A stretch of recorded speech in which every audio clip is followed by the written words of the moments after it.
hillside, every valley, every plain and grove has been hallowed by some or happy event in days long vanished. That's from Chief Seattle, 1854. We would like to begin by acknowledging that the land on which we gather is within the ancestral territory of the Suquamish people. That's the people of clear salt water, the Suquamish people. Expert fishermen, canoe builders, and basket weavers. The Suquamish live in harmony with the lands and waterways along Washington's central Salish Sea as they have for thousands of years. And here the Suquamish live and protect the lands and waters of their ancestors for future generations as promised by the Point Elliott Treaty of 1855. Thank you, Councilmember Lamb. Now, I would entertain a motion to approve tonight's agenda. So noted. Councilmember Second. Moved and seconded by Councilmember Nelson. All in favor, say aye. Aye. Opposed? The council votes 6-0 and the chair votes aye 7-0. Now, are there any conflict of interest to announce from any of our council members? Okay. Next time on our agenda, item 3A, we will have authorize the mayor to sign a proclamation declaring February as National Parent Leadership Month, and that will be read by Councilmember Ashley Mathews. Thank you, Mayor.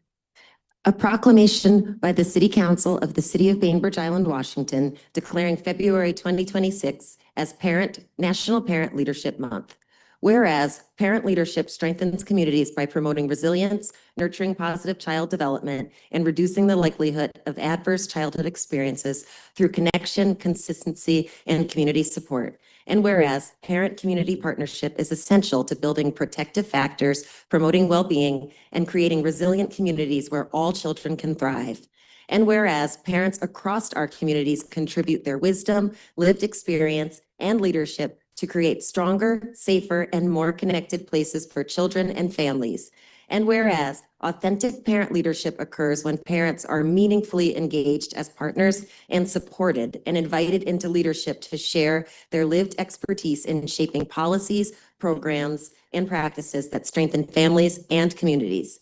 And whereas the vision of resilient, thriving communities is advanced when parents have access to support, training, and opportunities that enable them to participate in the planning, implementation, oversight, and evaluation of initiatives that impact families. And whereas local organizations such as Kitsap Strong, regional partners including the Department of Children, Youth, and Families, and national partners such as the Children's Trust Fund Alliance are committed to fostering equitable, strength-based environments where parents are valued contributors and where collaboration between parents, community stakeholders, and decision makers leads to more responsive and effective supports for families. And whereas parents across the state and nation demonstrate leadership by partnering with others to create stronger, safer communities where all children can flourish. And whereas National Parent Leadership Month provides an opportunity to recognize, honor, and celebrate the vital role of parent leaders in their homes, communities, and broader systems.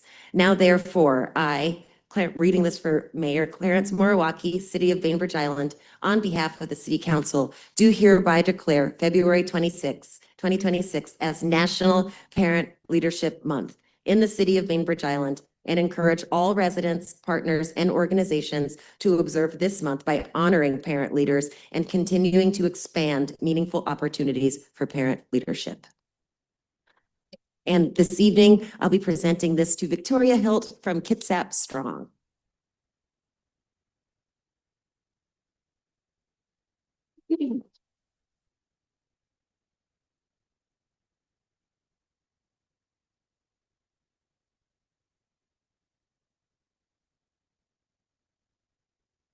And you're welcome to speak.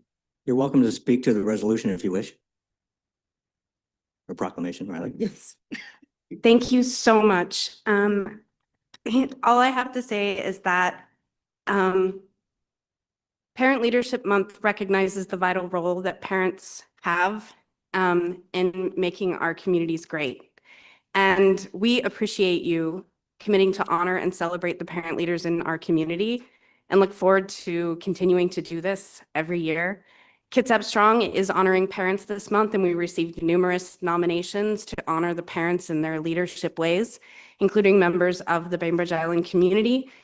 We also invite all of our parent leaders in community, whether you were nominated or not, because we do see you, we invite you to join us at the Admiral Theater on February 27th, where we're sponsoring a movie night called Grow that represents communities coming together to support families to accomplish goals in the many ways that we show up. So thank you so much. We do appreciate this, and we appreciate all of the parent leaders in Bainbridge Island and Kitsap County. Thank you for helping make Kitsap strong.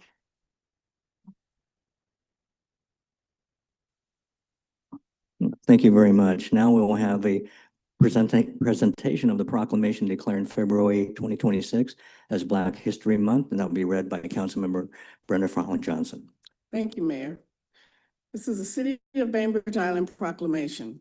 A proclamation by the City Council of the City of Bainbridge Island, Washington, declaring February 2026 as Black History Month.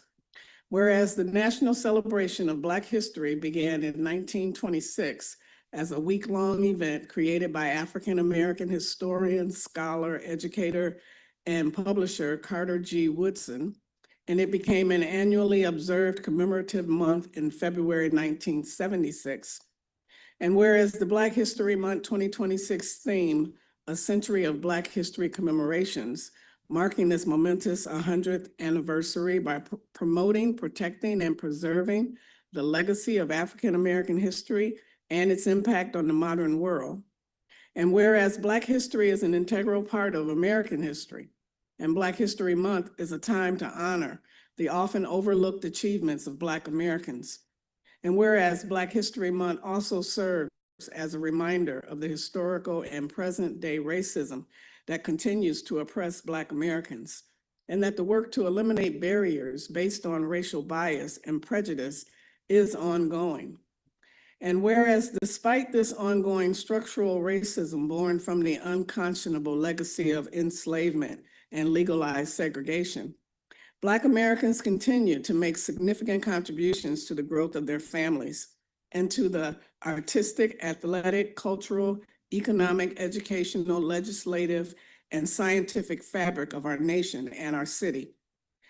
And whereas we encourage residents of Bainbridge Island to actively engage with and learn from Black-centered organizations such as the Kitsap Black Student Union and Black-centered art such as Truth and Memories exhibit at BEMA, and to do so every month of the year. Now, therefore, I, on behalf of Clarence Moriarty, Mayor of the City of Bainbridge Island, Washington, on behalf of the City Council, do hereby proclaim February 2026 as Black History Month in the City of Bainbridge Island, and encourage all Islanders to join us in this special observance. Signed this day, 10th day of February 2026, Clarence Moriarty. And this is going to be presented to Jules Shepard Sampson and the students from the Black Student Union.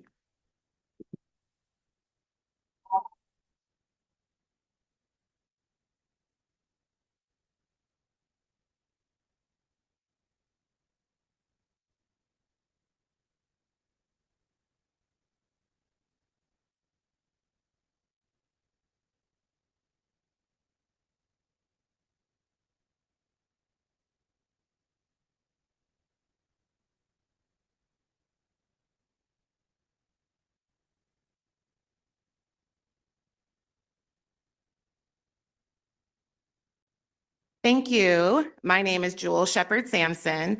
I'm the Executive Director and founder of Kitsap Black Student Union, and I'm here to say thank you, but I was not actually supposed to talk. I had dental surgery, so I'm not going to take up the time. Instead, I'll introduce you to the backbone of Kitsap Black Student Union, which is Darius Sampson, the Vice President, also my husband. And then also we have students from middle school through, our program is middle school through college age students all across Kitsap County and now expanded across Washington State. So I want the students to introduce themselves and tell you what this moment means for them. Make sure you talk directly into the microphone. My name is Denadre Jackson. I'm a sophomore at Barker Creek, and I'm a member of the Kids Up Black Student Union. The celebration of 100 years of Black history is important, especially at a time when cultural celebrations are threatened to be taken away. Black history is American history.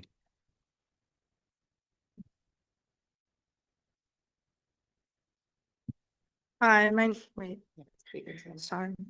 Hi, my name is Maya Staples, and I am a senior at Central Kitsap High School and a member of Kitsap Black Student Union. Black History Month to me is a reminder that being Black is an honor. As Malcolm X once said, I believe in human beings and that all human beings should be respected as such, regardless of their color. To me, it is not just a month, it's a movement, a legacy, and a year-round commitment to recognizing Black resilience, excellence, and history as an important part of the American story.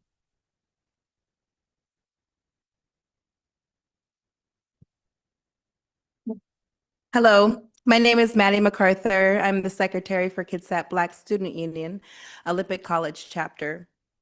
2026 marks a whole century since Carter G. Woodson created Black History Week. Over the last 100 years, we have all relished in the celebration, but possibly have taken for granted what Black history truly means. Despite being 100 years into the annual celebration, there's been a gradual effort to minimize the importance of acknowledging the contribution and history of Black people in the United States with an urgency over the last year. Now is the time to dig deep and hone in on how we got here. Our stories are part of American stories. Our struggles have been documented as gruesome, but also hopeful, sad, but also vigilant over oppression. And yet still we rise. Black history is more than a month. It is a movement I hold deep because it combines all the parts of me.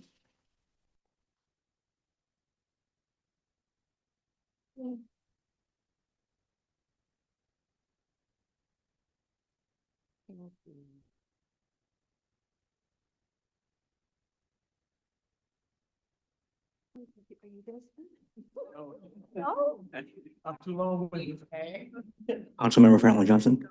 I just wanted to say thank you all for those beautiful statements and thank you for the wonderful flowers. Thank you very much.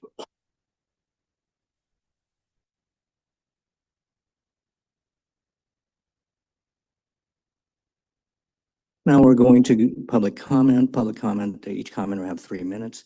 The public comment is simply received by the council with no response.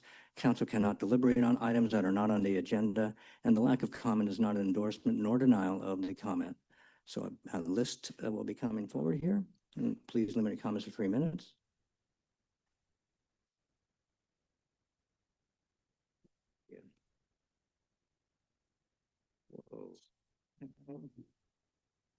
I'm glad we had enough paper for all this. First is Auburn Lovett, and following Auburn is Nea Pelton. So if we could line up in speakers, that would be helpful.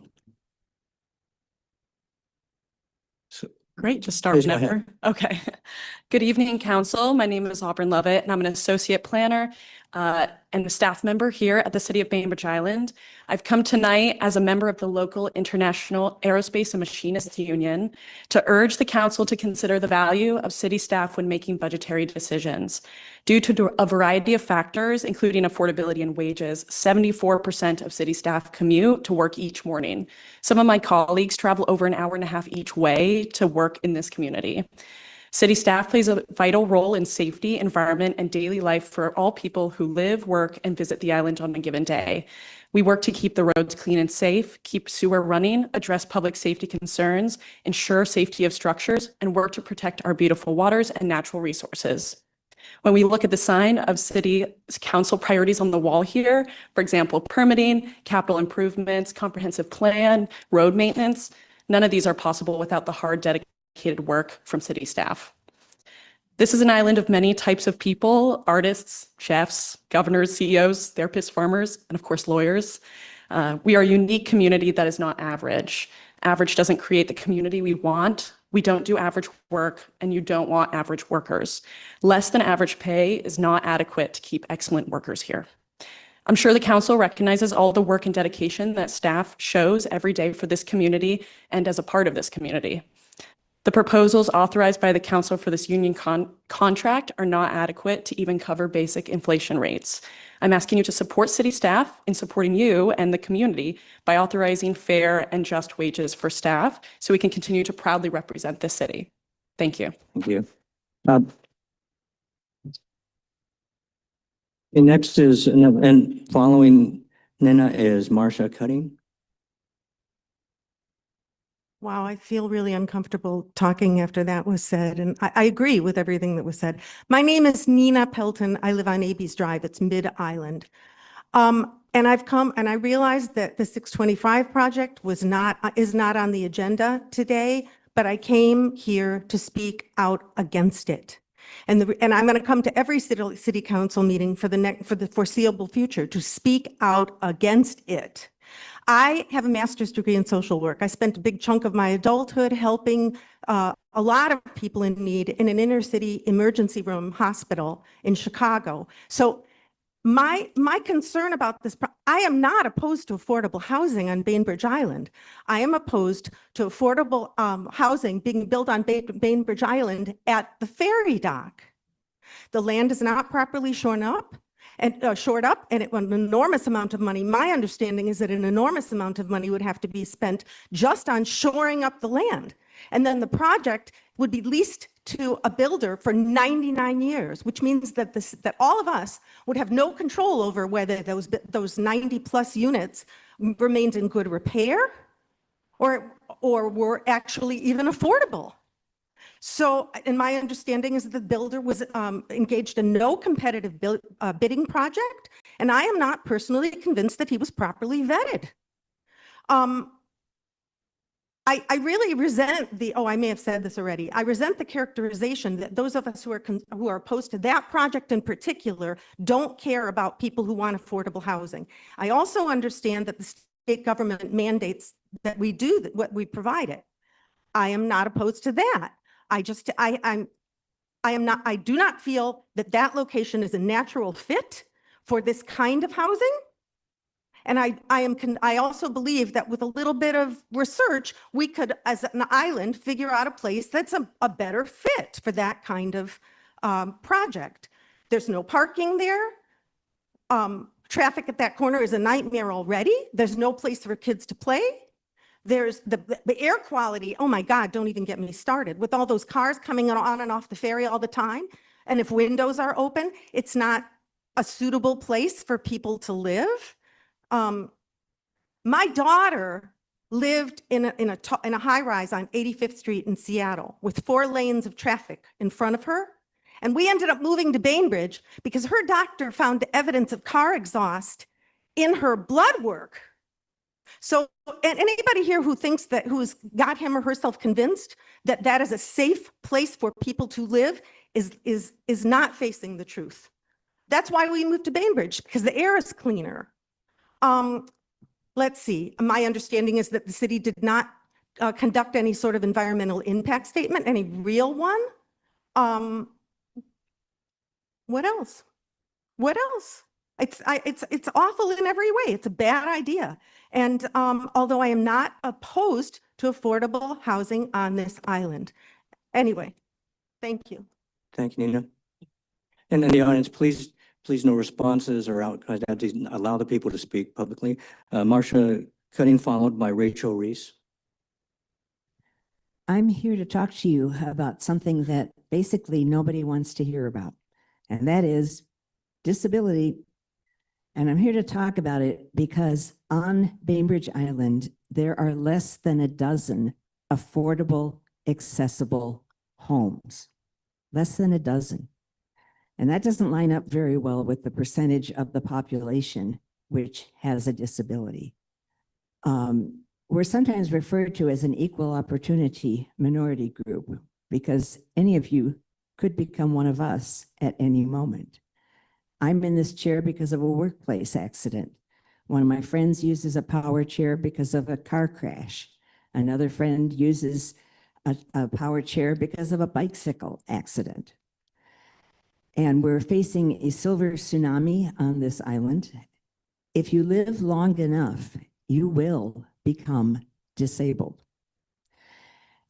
We need more housing for people with disabilities, including affordable housing.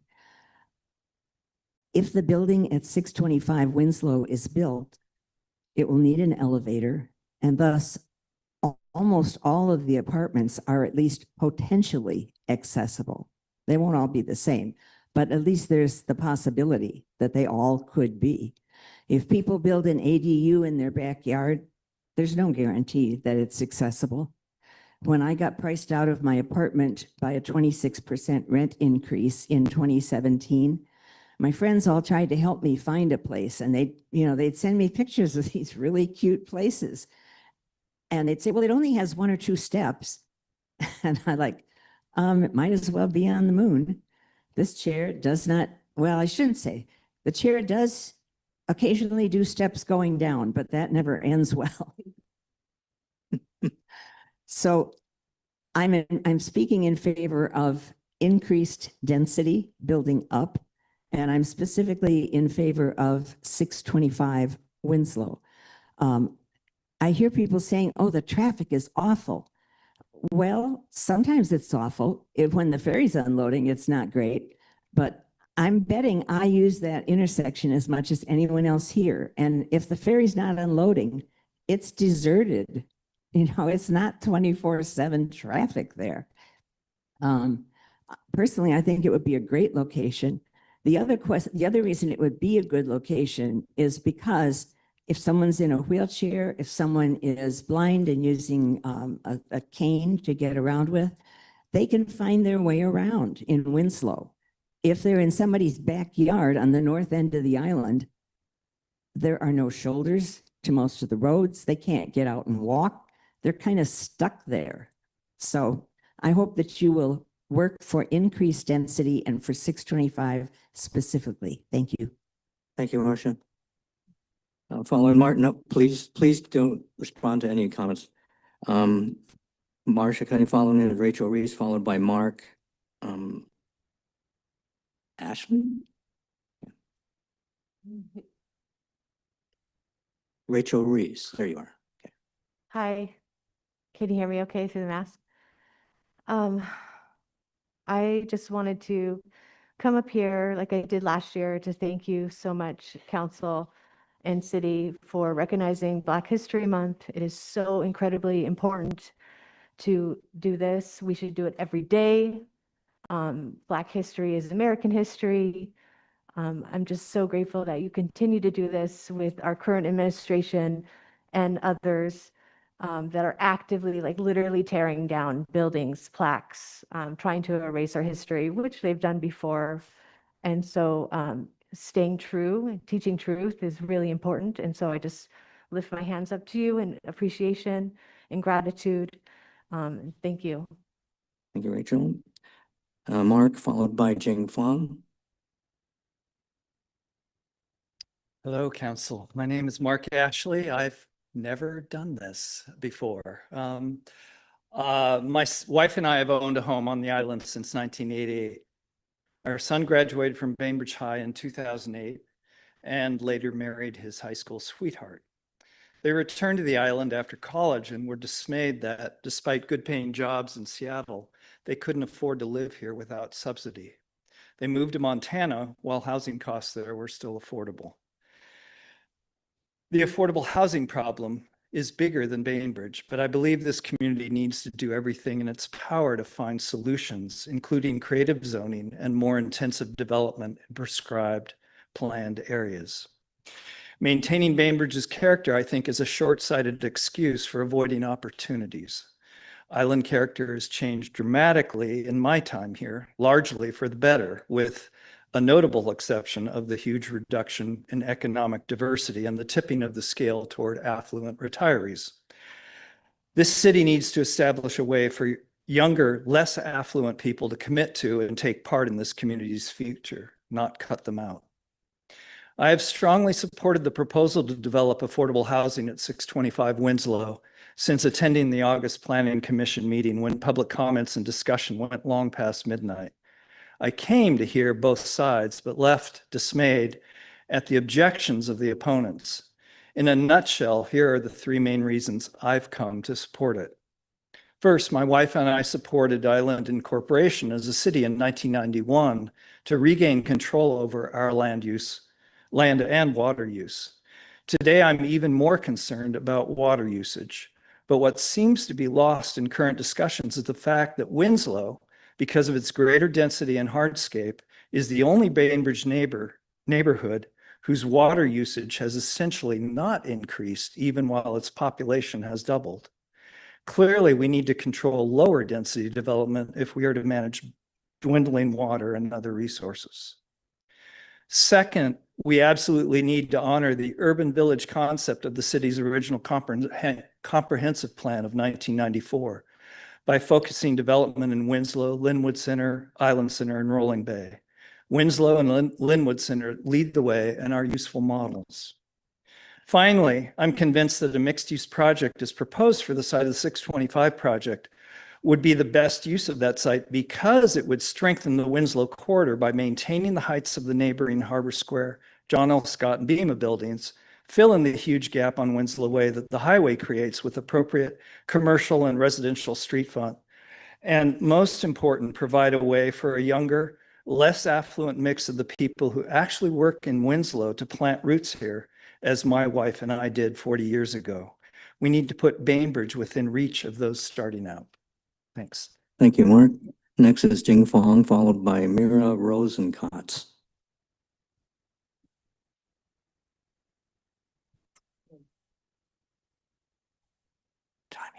Good evening, council members. Thank you for the opportunity to speak tonight.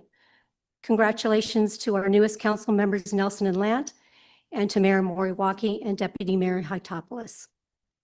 Thank you to Ellen Schroer for her leadership as acting city manager, and gratitude to Brenda Fantroy Johnson for serving this year's liaison to the city's Race Equity Advisory Committee. My name is Jing Fong, and I serve on the city's Race Equity Advisory Committee, or REAC. I am here this evening to share REAC's values and perspectives regarding the selection of our next city manager. These reflections were outlined in a January 21st letter submitted by REAC member Lynn Beck on behalf of the committee. We offer them in the spirit of supporting the council in its decision-making. Dear council members, on behalf of the City of Bainbridge Island's Race Equity Advisory Committee, I am writing to express our interest in supporting the city manager hiring process and to underscore the importance of applying an equity lens throughout. As no city council liaisons were present at REAC's regular meeting on January 12th, 2026, the committee asked that I convey this message on its behalf. The selection of a new city manager is an important decision for Bainbridge Island's leadership, organizational culture, and service to the community. Applying an equity lens can help ensure a fair, transparent, and inclusive hiring process, from working with the recruitment firm through final selection. An intentional approach can help mitigate implicit bias, expand candidate pools, and ensure candidates are evaluated in alignment with the city's values. At the meeting, REAC members also noted the importance of engaging with city staff throughout the selection process, as they have invaluable insight into what kind of leadership will be successful and are directly impacted by the decision. In keeping with the stated priority of using an equity lens, REAC believes this process presents an important opportunity to put that commitment into practice. REAC is ready to offer perspective, best practices, and support. Thank you for your time and consideration. Lynn Beck, on behalf of COBE's Race Equity Advisory Committee. Thank you, Jen. Next is Mira Rosenkotz, followed by Akia Karen Vargas.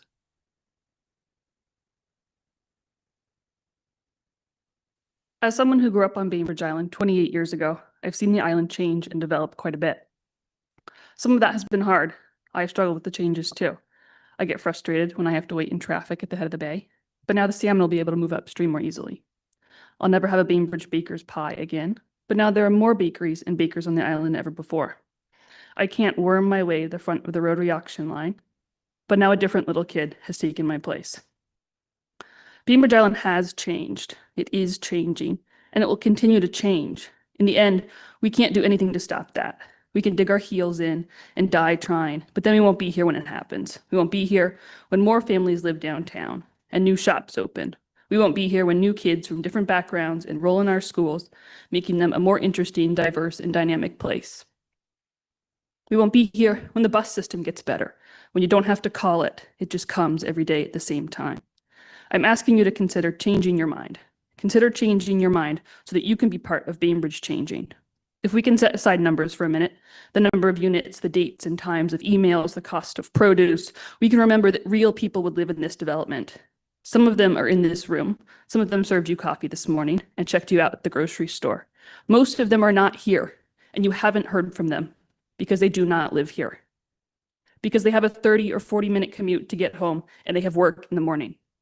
If you're not seeing and hearing people that are in support of this project, I think you're spending time with the wrong crowd. I came here tonight from community dinner. On the second Tuesday of every month, I host a Pay What You Can community meal at Eagle Harbor Church. Tonight, we had about 60 diners.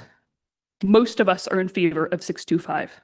So those of you who are here tonight who do not support this, I ask you to come down to dinner next month. Talk to us. Talk to some of us and learn why we're standing behind this. And to those of you here who support this, come down to dinner. There are more of us. The argument that I can recognize the most is about preserving the character of Bainbridge Island. Because I think that means people care deeply about the island and the community, and I do too. But I find myself wondering, what parts of Bainbridge Island's character live at 625 Winslow Way? What parts would disappear if a development went up there? In my opinion, the character of our island lives in the beautiful beaches and parks and road ends. The character of the island lives in the community, in the local traditions we have, the street dance, the rotary auction, the zucchini race, to name a few. Yes, some of the character lives in the long-standing businesses and restaurants, but none of those things are at 625. But they could be.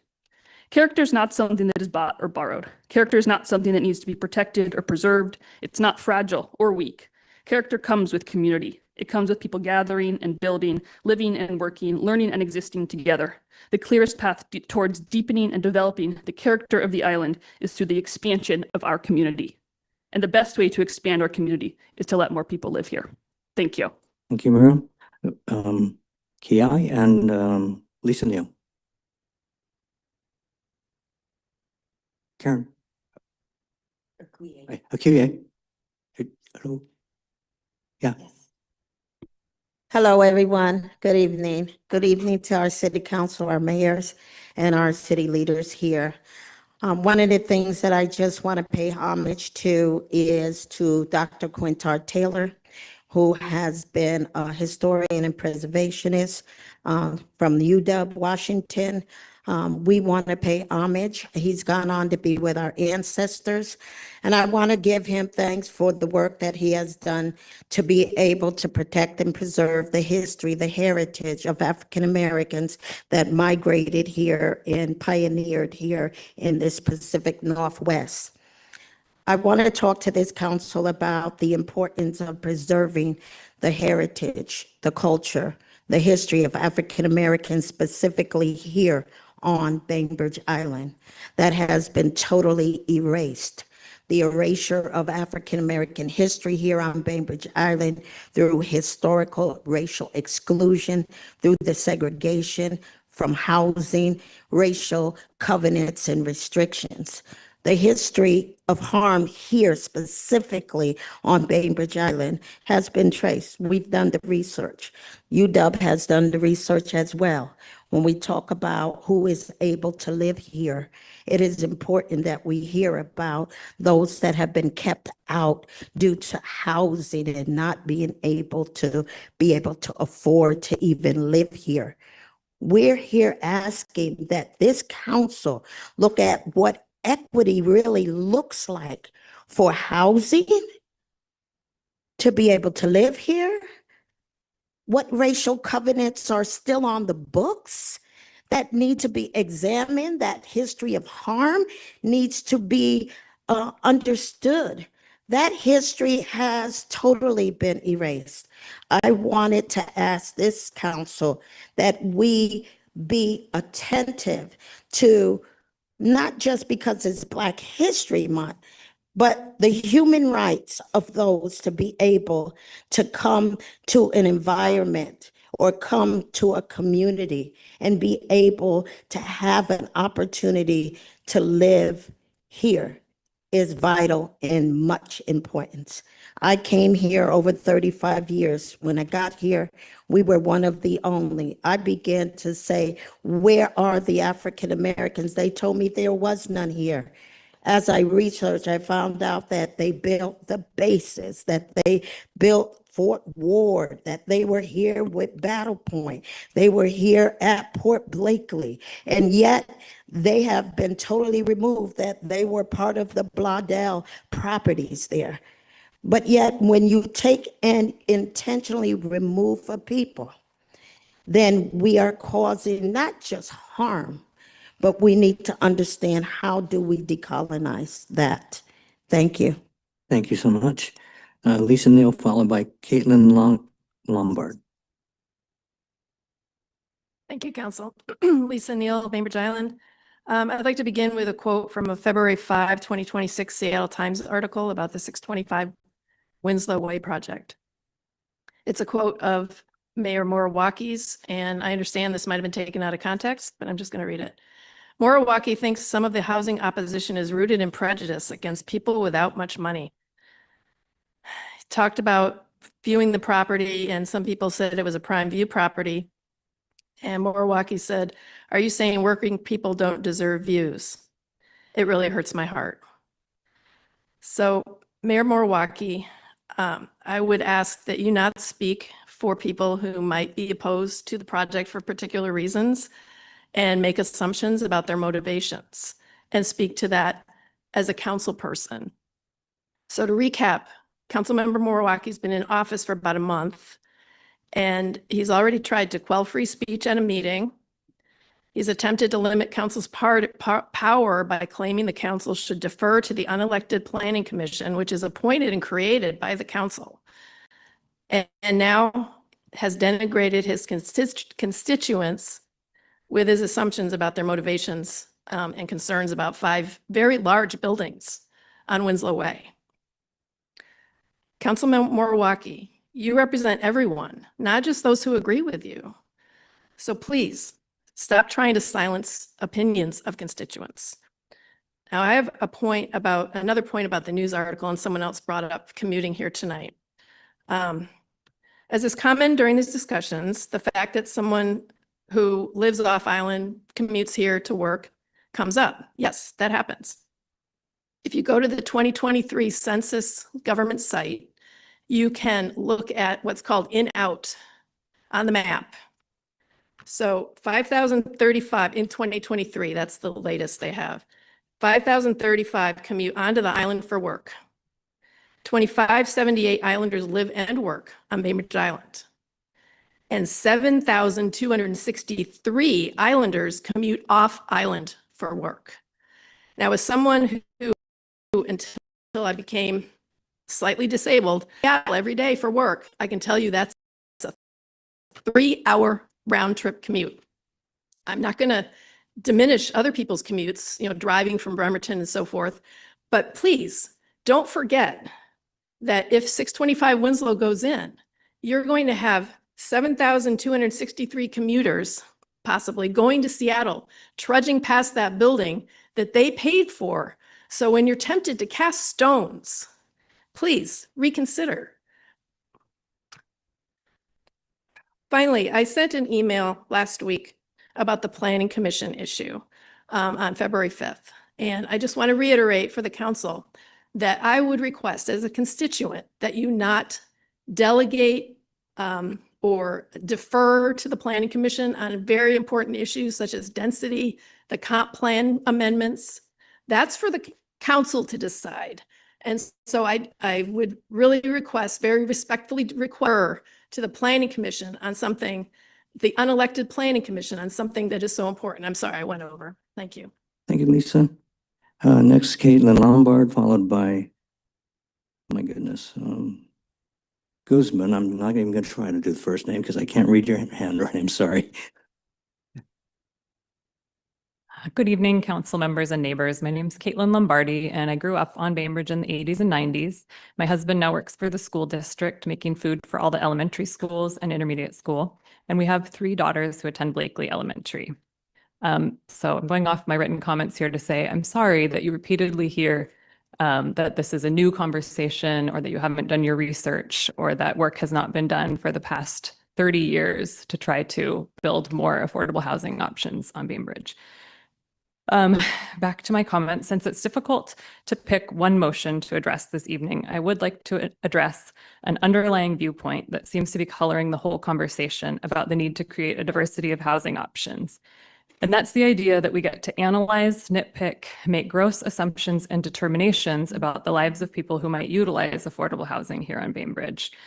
There's been mention of a specific community member's comment about how people who live at 625 won't be able to buy $9 pairs at Town and Country. But the problem is that is far from the only person who has expressed this kind of paternalism throughout the whole debate about 625 and density. I am repeatedly told, and have heard it here tonight, not to guess what is in the hearts of those who fight against affordable housing in Winslow. Yet these types of comments show there is much more than concern for process. A family friend of mine, John Gould, said it much better than I can in a recent letter he sent to a council member, so I will read from his words here, and I quote, "I'd like to address your alleged concerns about the poor's ability to afford groceries on Bainbridge Island. I work at Town and Country. I also volunteer at Helpline House every week and deliver groceries to islanders through Island Volunteer Caregivers. I feel moderately acquainted with the lower classes and how we get our groceries. People regularly shop at TNC with their EBT cards, and many regular TNC customers also shop at Helpline House Food Bank. Many of us even have cars that can take us to Walmart. In short, there are many ways we acquire groceries, and you needn't worry about us. We'll figure that out. Housing, on the other hand, is quite a bit more expensive than groceries, and it's there where we could use a little help. And we could definitely use a lot less NIMBYism disguised as concern for our welfare." End quote. I've been told by numerous opponents of 625, including a couple of council members, that you never hear from people who support the project. So I'm glad it's different than that this evening. And there are people like John Gould who might not be able to stand here and give public comment like many others do, but please hear his words tonight. Let the Planning Commission do its job and make good on the housing goals Bainbridge has been reaching for 20 years, including 625 Winslow and more. We need zoning that actually makes it possible to build more housing, affordable and market rate, in downtown Winslow where it can be accessible. Thank you, Marcia, for talking about that. Sustainable and varied to protect the character and the people of Bainbridge. Thank you so much. Thank you very much, Caitlin. I'm going to try Deniers, Guzman, then followed by Alice Hunting. Sorry for the total destruction of your name. Good evening, Mayor and council members. This is my first time public speaking, so please bear with me. My name is Damaris Guzman, and I work as a permit specialist in planning and community development. I'm also a proud member of IAM Union. I want to start with something that's very important to me. I truly love my job. I definitely want to tell everybody that. I believe in public service, and I care deeply about this community and the work we do to support it every single day. I'm proud to serve the city of Bainbridge Island.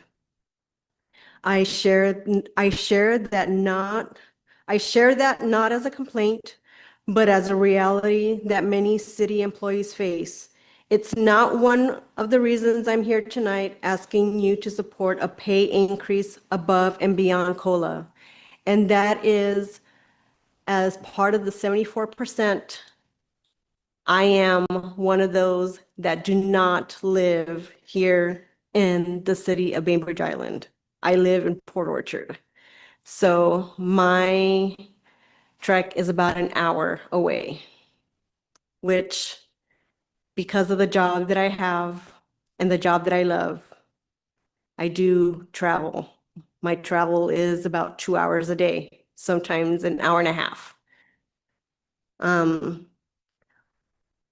That is to say, a COLA is important. It helps wages to keep pace with inflation, but it doesn't reflect the full scope of what city employees have been carrying.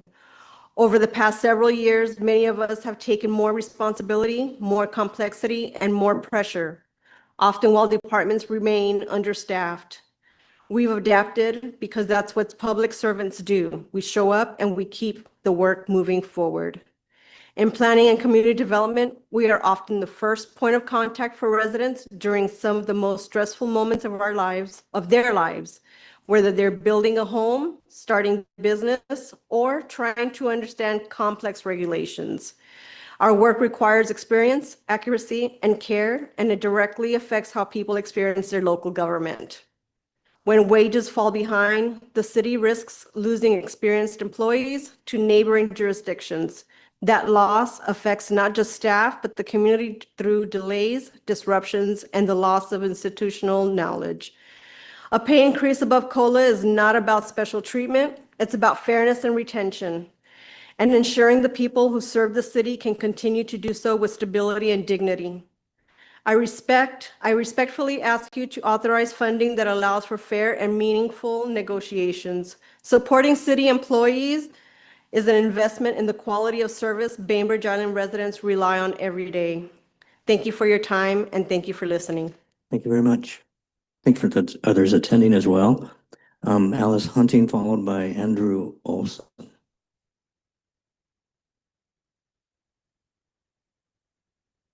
Good evening, council members. Thank you for the opportunity to give public comment, and thanks for all those that are here doing the adjacent work to these meetings. My name is Alice Hunting. I'm a resident here and currently able to live on the island because I can rent below market rate from a family member. I'm also a former business owner in the island service economy. My wife and I owned a restaurant here. It seems to me, reading the motions put forth by some council members tonight, that they serve more to delay and obfuscate progress over sincere realization of the goal of affordable housing. Here are some things I'd like to see.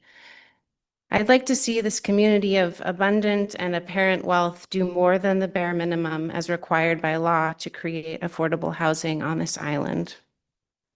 I'd like to see this city council trust in the good work of our planning commission and city staff and move in good faith that the work has been completed thoughtfully and capably. I'd like to see affordable housing actually get built, not just argued over. My ultimate support is for the proposed 625 Winslow Way development. And as a voting citizen on this island, I perceive any procedural impediments as active opposition to equitable and affordable housing on Bainbridge Island. I want to see our city council prove its competency and collaboration on behalf of every person who makes this community home. Work together to give the Planning Commission clear, unified direction and zoning for density that will see the proposed 625 Winslow project and others like it realized. Thank you. Thank you very much. Andrew Olson, followed by Olivia Hall. Andrew Olson. I won't bore you with anything topical. Instead, I'll bore you with something procedural. And that is, in order to be respectful, I read the agenda, and thank you, fellow Andrew, for mentioning to stay within the scope of the agenda, because that was topical. Well, I read the agenda so as to be respectful, and it has basically nothing on it. So I just want to mention maybe some note about 625 would have been interesting, just so I could speak in a worthwhile manner. But that's all I have for you, because I read nothing about what was going on. Thank you for your time. Thank you, Andrew. Olivia Hall, followed by Jana Esray. Yeah. Hello, my name is Olivia Hall and I live in Winslow. I'm co-chair of the Race Equity Advisory Committee. However, tonight I am speaking as a private citizen. I am deeply troubled by several of the motions put forward by council members today, but I want to express my blanket opposition to council motions which directly tell the Planning Commission what specific rules for FAR, height, and parking they are allowed to recommend. Planning commissioners were chosen because of their own expertise and have spent the past year working on the Winslow sub-area plan in the public eye and listening to public feedback. It is an overreach on the part of the council to make motions that direct the Planning Commission to adopt specific rules for FAR, height, parking, just for regurgitation back to the council for approval. For those wedded to the importance of process, I would think this would be troubling to you as well. Though I would love to address every one of the motions, I'd like to focus on one that encapsulates what many of the motions do. Quote, I move to direct the Planning Commission that for the ferry and high school zones, the max floor area ratio will only be available in developments with tuck under parking and where 25% or more of residential units or for households earning 0 to 30% of the area median income. While acknowledging that the proposed max FAR in this context would be a paltry 2.0, it's fair to say that this motion alone, though allegedly intended to ensure there is no market rate upzone, does much more. Many of the motions proposed tonight make zoning allowances so narrow and affordability requirements so stringent that they do not only kill any market rate densification, they also cause affordable housing to be virtually impossible to be built. If council decides to constrain the Planning Commission's ability to recommend any market rate upzoning, which, to be clear, you shouldn't, while leaving an inclusionary density bonus approach on the table, then you must at least give the Commission broad leeway to recommend as much height and density as it is necessary to make the affordability pencil. These proposed zoning changes, coupled with the consistent NIMBY outrage, will result in exactly 0 affordable housing units to add to the few we've built over the past few years. All while single-family homes, which are higher in water consumption and carbon output and are not subject to ADA compliance, sprout up on acre after acre, creating a sprawl that keeps the wealthy comfortable and everyone else scrambling to fulfill our housing needs one ADU at a time. I hope other council members can see that these kinds of motions for what they are, a thinly veiled ploy to keep Bainbridge in a past that benefits only a few and will shut out those who do not have the privilege of generational wealth and a homogeneous island legacy. That said, there is a very bright spot in one of these motions, particularly Councilmember Lance's suggestion of a Bainbridge Housing Authority be considered. These are the kinds of ideas that speak to a very far away future Bainbridge that truly prioritizes housing and is willing to explore a new island character, one where everyone is truly welcome. Thank you, Olivia. Joanna, followed by Jennifer Sutton. Is it Jana's turn? Yeah, Jana. Okay, that's me. My name is Jana Korse Essery, and I am a school bus driver on the island. My husband owns and runs a small business here, and we live on a boat in Eagle Harbor. I have been following affordable housing for many years, and there have been many proposals set forth, and it seems like it's very hard to build affordable housing on this island. I grew up on Mercer Island, and it has an even worse reputation, I would say, for being an affluent playground for the rich. And what drew me to Bainbridge Island was that my understanding is that it has a deep history. It has a welcoming culture. And when I moved here, that's what I found. Unfortunately, watching the barriers to affordable housing come up over and over again, no matter where it is proposed, has caused me to wonder really about the character of the island. Let me give you an example about, I work at the bus barn. Most bus drivers are in favor of affordable housing for obvious reasons. The driver trainer lives in Issaquah. She gets on her bicycle. She rides that to the bus. She puts her bike on a bus. She takes that to the ferry. She rides the ferry. Then she gets back on her bike and she rides to the bus barn. That is true commitment. Okay. So she asked me to, she's obviously heading back home now, but she asked me to let folks know that there are many, many sectors of our community that would benefit from having a denser Winslow. This is the place to build up. Not only that, but when we have a more dense area like Winslow, we can accommodate accessibility. We can build homes that are more accessible, to Marcia's point about the lack of accessibility.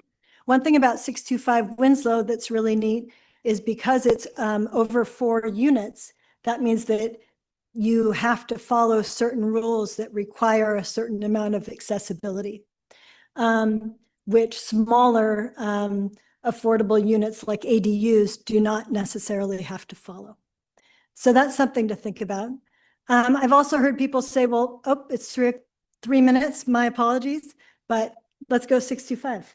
Thank you, Jenna. Jennifer Sutton, followed by Laura Van Dyke, and just like to remind folks, please address the council directly. Good evening, City Council. My name is Jennifer Sutton and I work in the Planning Department. And I want to fully support the eloquent words and comments by my coworkers, Auburn and Damaris. I'm here tonight to also request that the City Council authorize the city's IAM Contract Bargaining Committee to consider additional increases in base salary. I think Damaris also commented on why a cost of living adjustment is not quite adequate. And I think most council members can acknowledge that the cost of everything, both discretionary and non-discretionary things in life has gone up over the last 5 years, and most things are not going back down. So the city council knows that those earners, whether they are IAM members or other people that earn a middle income or below, that those of us in those income ranges, that we spend a higher percentage of our incomes on non-discretionary costs like groceries, housing, utilities, insurance, and all those things that we just have to pay for to live life, you know. So that's why the union members are here to request the City Council authorize that additional work from the bargaining committee. And thank you for considering our comments. Thank you, Jennifer. And Laura Van Dyke, followed by Jane Stone. Good evening. Thank you. My name is Laura Van Dyke. I live in the Rolling Bay area. I sent you an email about my support for affordable housing, but I thought I would read it into the record just so everyone here can hear my thoughts about this. Oh, and I want to thank Ashley and Laura for your personal responses to my email. That was great. So I strongly support the proposal for affordable housing development at 625 Winslow Way, also the zoning changes in ordinance 2025-18 and the inclusionary zoning being discussed in the Winslow sub-area plan. I disagree with directing the Planning Commission toward a no market rate upzoning approach. Thoughtful increases in density in Winslow are a net positive for our island. Density supports a more walkable, connected town center, strengthening community character while reducing car dependence. I'm a retired traffic engineer. If any of you guys want to chat, because I'd love to talk with you about it. It also keeps ADA accessible housing close to essential services and transit. It can expand retail space and ease commercial rents for small businesses and makes larger residential projects feasible, an essential factor for affordable housing that just won't work at a smaller scale. Density also protects conservation areas by limiting sprawl and is a more efficient use of energy and infrastructure than single-family developments. I share these views as someone who's lived on the island here for almost 40 years now, which is amazing that it's been that long. And a lot of change has happened, but much of the growth that I've witnessed has been sprawling, car dependent, and unaffordable, while consuming disproportionate resources. Using limited resources as a reason to oppose density and larger scale affordable housing is misguided. Resource concerns should be addressed through conservation measures such as water use restrictions, not by limiting the housing that we urgently need. We must balance concerns about growth and character with clear and pressing need for affordable housing on the island. I urge you all to reconsider your position on these issues, and I thank you for your time and consideration. Thank you very much. Jane Stone, followed by Stephen Hoskins. Hello, thanks so much for the opportunity to comment. I did provide some written comments that are on the record, and I won't repeat them. I really appreciate everyone's comments here. It's great to see a community that cares so much. And I'm just going to quote a recent Seattle Times opinion article. If not here, then where? I have a long history on the island, lived here 42 years. Some of you know I was a former executive director of the Bainbridge Island Land Trust. I believe strongly in land conservation. I also believe strongly in fairness, housing, the ability for people to live here. I came here and lived in a very low income rental when I first moved here.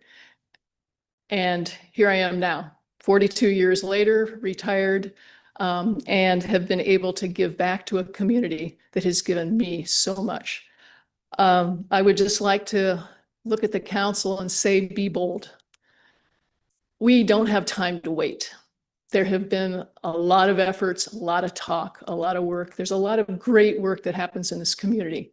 And so many people give so much to make this a great place to live. Let's go for it. I think it may not be perfect. You guys have a tough job, but what better than land that the city owns? That's a huge part of affordability for housing. And it's a good spot. Accessibility, walkability, concentrating housing in our urban cores and our neighborhood service centers allows us to continue to conserve open space. Believe really strongly that we need to make this happen. And I encourage you to do everything you can to take the good work of the experts that are serving in so many areas of this city and organization and make it happen. Thank you. Thank you, Jane. Stephen Hoskins, followed by Bevan Taylor. Good evening, Council. My name is Steve Hoskins. I'm an economist who studies housing and tax policy, and I'm a renter here in Winslow. Tonight, I want to express my gratitude to the Council for the Black History Month proclamation. As an immigrant to this country, I've spent the last couple of years desperately trying to catch up on my American history. And if there's one thing that I've learned, it's that every time America fails to live up to its ideals, racism is the rot right there at the root. This year's theme, A Century of Black History Commemorations, feels particularly apt, as this also happens to be exactly 100 years since SCOTUS ruled in Euclid v. Ambler that local cities have the right to do local zoning. What does that have to do with Black history? Well, I've still got like 2 minutes, so you're about to hear. You see, this time, this was 1926, was right in the middle of the Great Migration, during which 5 million Black Americans left the South in pursuit of the opportunities available to them in the cities in the North and the West. And predictably, if you know anything about American history, the white residents of those cities responded by passing explicitly racist segregationist zoning ordinances until they were ruled unconstitutional in 1917. This ruling left urban whites scrambling to find tools that they could achieve the same segregationist outcomes while remaining race neutral on the face, and zoning would quickly become their preferred tool. Within 5 years, a federal committee comprising a majority of vocal segregationists had issued a set of zoning standards to be adopted throughout the country. And 5 years after that, we had Euclid v. Ambler. In writing his opinion, Justice George Sutherland went out of his way to describe apartments as, quote, mere parasites, and described them as a threat to residential character, that's in quotes, residential character, and as causes of traffic and inadequate parking. Sound familiar? Zoning immediately proliferated throughout the US with tools like large minimum lot sizes and single-family zoning being used to effectively ban apartments in vast swathes of these cities. Even without mention of skin color, these tools would quickly prove incredibly effective at bleaching the suburbs, keeping them wholly unaffordable to low-income, disproportionately Black households. Economics journals, housing journals, are peppered with studies which detail the consequences of this. Jessica Transtein found in her book and study, Segregation by Design, that cities which had adopted zoning standards by 1930 had higher levels of segregation several decades later. A paper by Rothwell and Massey at Princeton found that low-density zoning limits the quantity of affordable housing and increases Black residential segregation. And more recent research proves that racism was the cause and the motivation of these policies. Chen-Feng Kui at NYU studied northern cities during the Great Migration and found that cities which saw higher volumes of Black in-migration adopted minimum lot sizes more quickly. We know that it was racism because there was no equivalent effect for the arrivals of low-income white households. This history is unpleasant to recount, but it has undeniably shaped the neighborhoods of today, and it is vital that we listen to and learn from it. I see that on tonight's agenda, Council will consider both whether to approve a subdivision for market-rate single-family housing on Baker Hill, followed by providing direction to the Planning Commission as they consider upzoning Winslow for medium-density apartments. It's my hope that those decisions remain mindful of history, that they action the work of eliminating barriers based on racial bias, and that they live up to our values of being welcoming, inclusive, and liberal. I look forward to seeing how each of you choose to represent our community with your voices and your votes tonight. Thank you. Thank you, Stephen. Bevan Taylor, followed by Debbie House. Thank you, Council. My name is Bevan Taylor. I'm an island resident and I work in the service industry here on the island.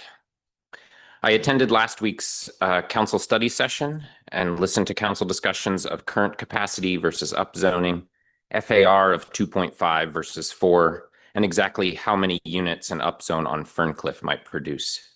But while the council discussed housing units, I thought about people.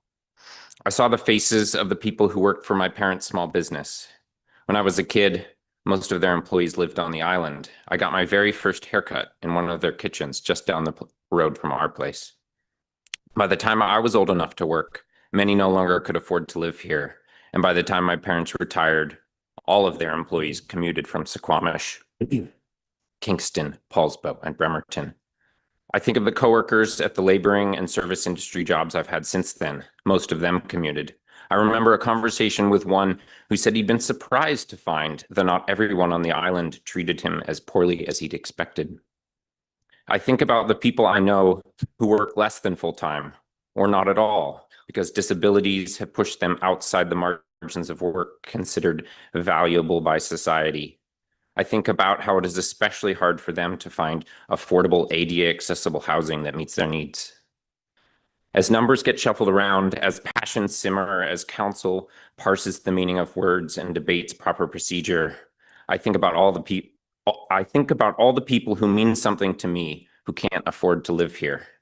I think about how class-based exclusion from this island hits racialized communities especially hard, and how seemingly innocuous zoning laws are the drivers of this exclusion. I want us to all remember that obscured by these numbers are real people struggling with housing insecurity and financial precarity. Also obscured by these numbers is the fact that we are having a debate about who gets to live here. Watching this play out often makes me feel sick. Because the truth is, being able to afford housing near where you work or near to the people you care about is not a matter of convenience. It is a matter of dignity and stability. It is a human right. There are members of the council who say they support affordable housing but want to direct the Planning Commission to do only what is necessary to meet state law. What I hear you saying is you only want to do the bare minimum for people who I know deserve more than that. You say you're listening to concerns from the community, that you want transparency and accountability at City Hall. But whose concerns are actually given weight and whose needs are actually taken into account? I applaud the members of council who recognize that affordability is an issue of justice and accountability, and I urge you to stand steadfast in your support of meaningful zoning reforms and affordable housing development. Please vote no on any motion that will make it harder for people to actually live here. Thank you. Thank you, Bevan. Debbie House, followed by Phaedra Elliott.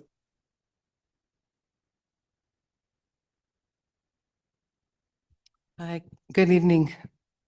Thank you for the opportunity to speak. I've come and spoken in favor of 625 before, and there's been so many really important things that have been said. But tonight, a few of the ones that have really I'd like to highlight is that I hadn't thought about as much before is the accessibility at 625. Thank you, Marcia, for really highlighting that and how important that aspect is, and where else on the island could we have affordable housing that could work on behalf of those who need more accessibility. Another thing that hasn't been brought up so much tonight, a lot of times in other meetings, it's like water's been brought up. And I've been thinking about this a lot and how as an island, we can support 2 golf courses and big lawns and put the priority on maybe allocating water in those areas and question whether water can be spent in affordable housing places. And yeah, I just want to urge you to move forward with 625. I mean, it's like the perfect location. Thank you. Thank you, Debbie. Phaedra Elliott, followed by Victoria Llewellyn.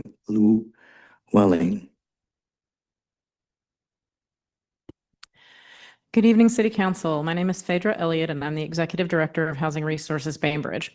HRB is a nonprofit affordable housing provider developing and managing permanently affordable housing for both rental and homeownership on Bainbridge Island.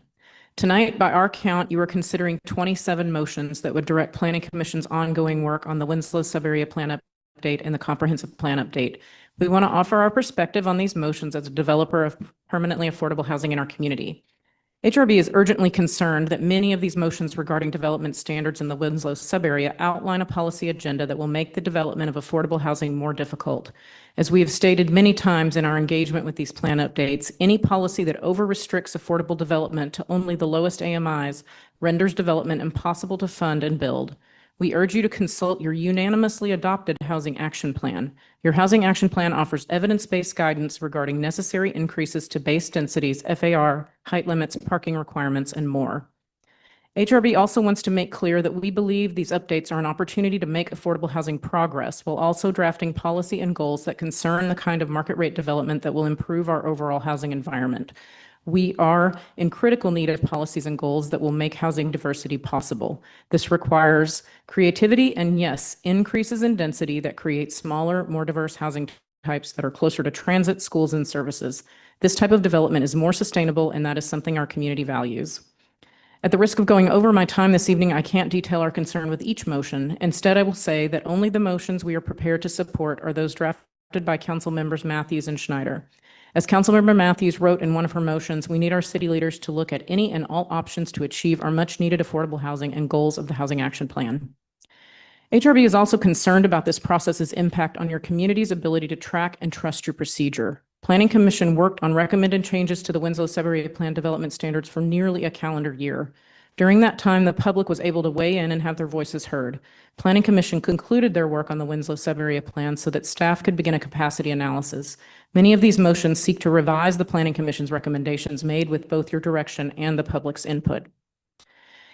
If motions are adopted tonight that require a revision to the Planning Commission's recommendations at the direction of City Council, we as a community organization are quite concerned about the separation between these two bodies. We accept that there may be City Council members who will not support the recommendations that come to you from Planning Commission, and we think policy debates about those differences should happen at City Council without restricting Planning Commission's decision-making. Thank you all for your service to our community. Thank you, Phaedra.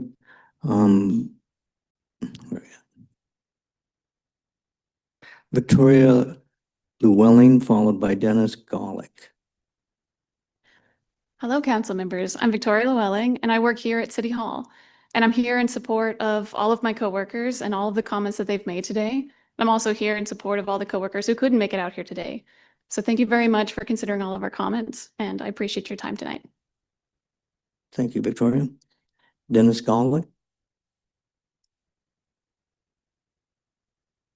Good evening, council members. My name is Dennis Golick. I'm not here to talk about housing, which I support. I'm not here to talk about IM, which I support. I'm here to talk about something more important, safety. The reason I want to talk about that because there's been a lot of disinformation and fear going around. As background, I've taught industrial engineering and business for 35 years and have done a lot of work domestically and internationally on roundabouts. First, some facts. Roundabouts reduce fatalities by 90%. Roundabouts reduce injuries by 75%. Roundabouts reduce pedestrian collisions by 40%. In the WashDOT crash data from 2015 to 2020, there were 29 accidents at this one intersection. There were fatalities, injuries, serious injuries, and pedestrians were involved. WashDOT flagged this as a fatal and a serious injury location. So what did I do? On a beautiful day last week, I decided to do an informal and very unscientific survey. I went down to Winslow and I approached 50 people and I asked them what they thought. 17 people thought I was nuts and didn't even want to talk to me. 33 people did. 9 were not aware that there was any issue at this intersection. 13 were dead set against any changes at this intersection. 5 were for it. Now, what's interesting are some really good 3 quotes. One resident: I've lived here my entire life. I have not seen an accident there once. Not once. I'm sure you don't have the right information. Another one says, I drive there all the time. That can't be true. I don't believe the data. A third said, even if it is true, I don't want any more roundabouts on the island. Okay? People are not listening to the facts. They're making their own decisions. Now, there was a famous movie in 1975. Some of you might not have been born then, but it was about a fictitious island called Amity. And there, a mother confronts a local police officer. Not you. Okay. And she said, you knew it was dangerous, but you let people go swimming anyway. I hope to see you all tomorrow at Woodward. There you will be able to learn more about the facts and potential changes, and you'll hear a lot of community comments that are very confusing, and they're going to be very wrong. Thank you very much. Thank you very much, Dennis. City Clerk, is there any folks online who have signed up to testify or share a comment? Yes, Lydia Henning. Put her on, please.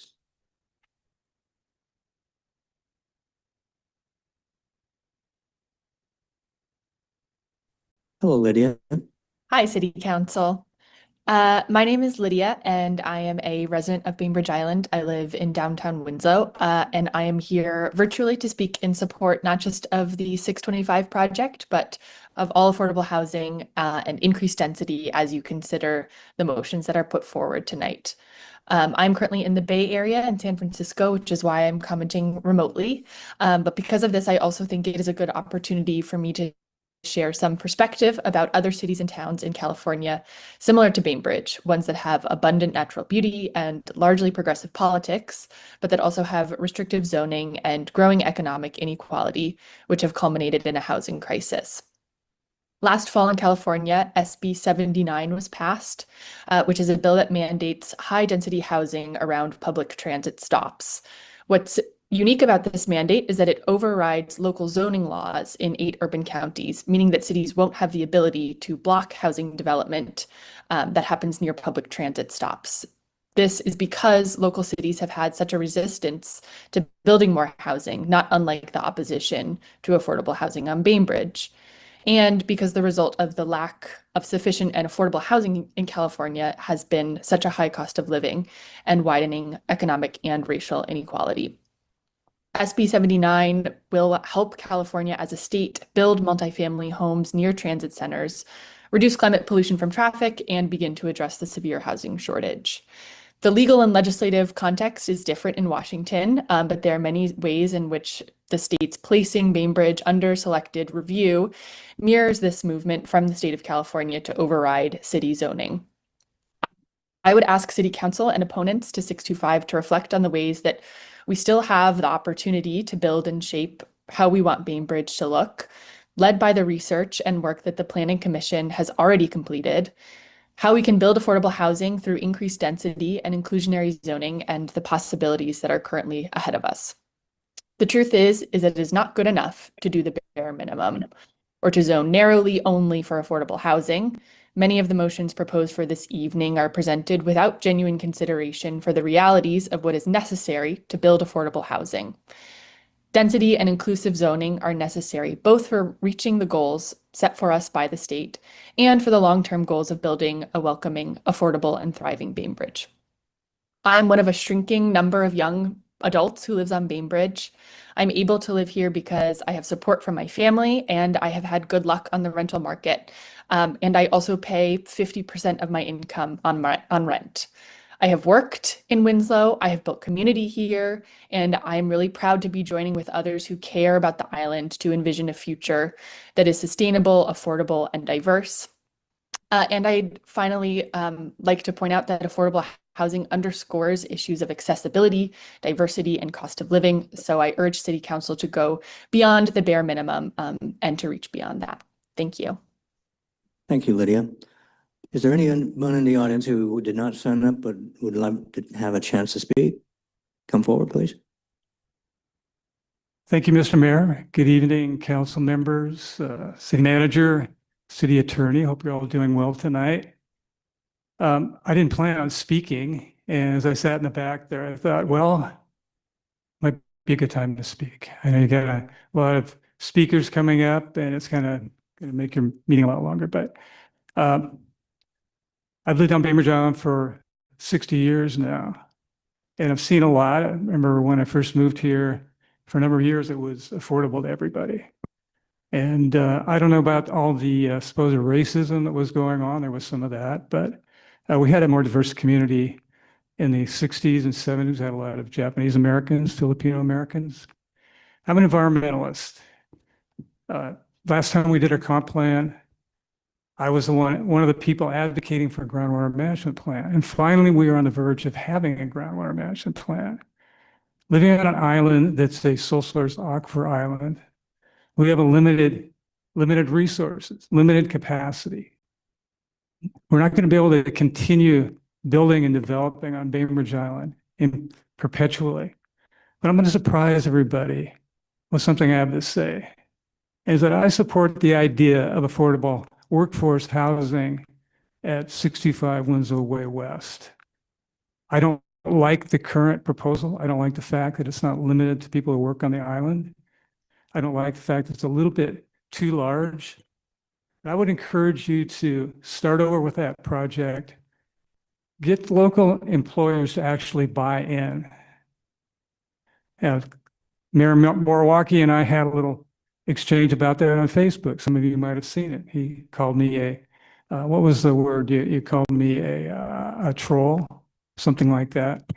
I think that's a little bit unbecoming of the mayor, but maybe we can agree on something, that maybe we can start over with the 65 project and listen to people and don't accuse everybody who's got a concern about being a racist or a NIMBY. So that's my request. And I just wanted to come up and say something as a person who's an environmentalist, who's lived here a long time, but still I'd like to see workforce housing at 65 Madison, not the current project. I think we need to start over and have a community process around it. But I just want to stand up and say that. Thank you. Is there anyone else in the audience who would like a chance to address the council? Thank you all, and thanks for all of your comments tonight. And has been many surveys that says that for many people, speaking publicly is a worse fear than death. So, and please stay alive when you go home. All right. So, thank you. So I'll close the public comment section. And we'll move to consent agenda. We have a motion to approve the consent agenda. So moved. Second? I actually want to pull an item. We can second and do that. Yeah. Okay, and speak to the motion? So now's your time to speak to the motion? Yeah, I'd like to pull item 5D. B? D. D. Resolution 2026-02. Okay. I can't sit Is there a second to this motion I thought anyone could pull it. request? I'll second it. Okay. All right, Wait, point of Good. order. I thought any council member could pull it. Okay. let's move. No, Okay, we'll speak to the motion after the consent agenda is passed. Okay, those in favor of moving the consent agenda with the item 5D pulled, state by saying aye. Aye. Kirsten, aye. Okay, opposed? No. So we have 6 yeas, and the chair votes aye, 7-0. Consent agenda has been passed. Councilmember Nelson, you wanted to address 5D.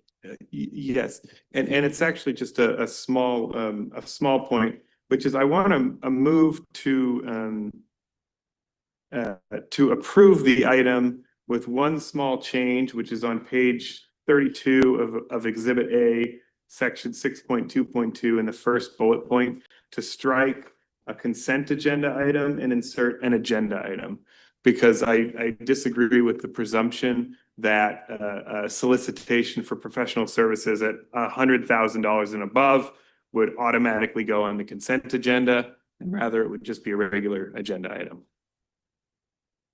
All right, that motion's been made. Is any second? If no second, the motion. I'll second that. Okay, second, any other for discussion? Councilmember Scheider. Aye. Oh, sorry, Councilmember Mathews is first. Oh, I'm sorry. I didn't mean to have my. Okay. Councilmember Scheider. I just need some clarity, if you wouldn't mind. That was a lot of letters and numbers. No, apologies. In the revised policy, under formal solicitation for non-AES services of $100,000 or more. So there's solicitations for professional services estimated to cost $100,000 and above. It would require city council approval. And the policy as written here would automatically place that approval on the consent agenda. And I'm simply saying it should just be an agenda item. And obviously at the time, if they feel it's appropriate to go on the consent agenda, they could decide to do that. But I don't believe that at that dollar value, it should automatically be on the consent agenda.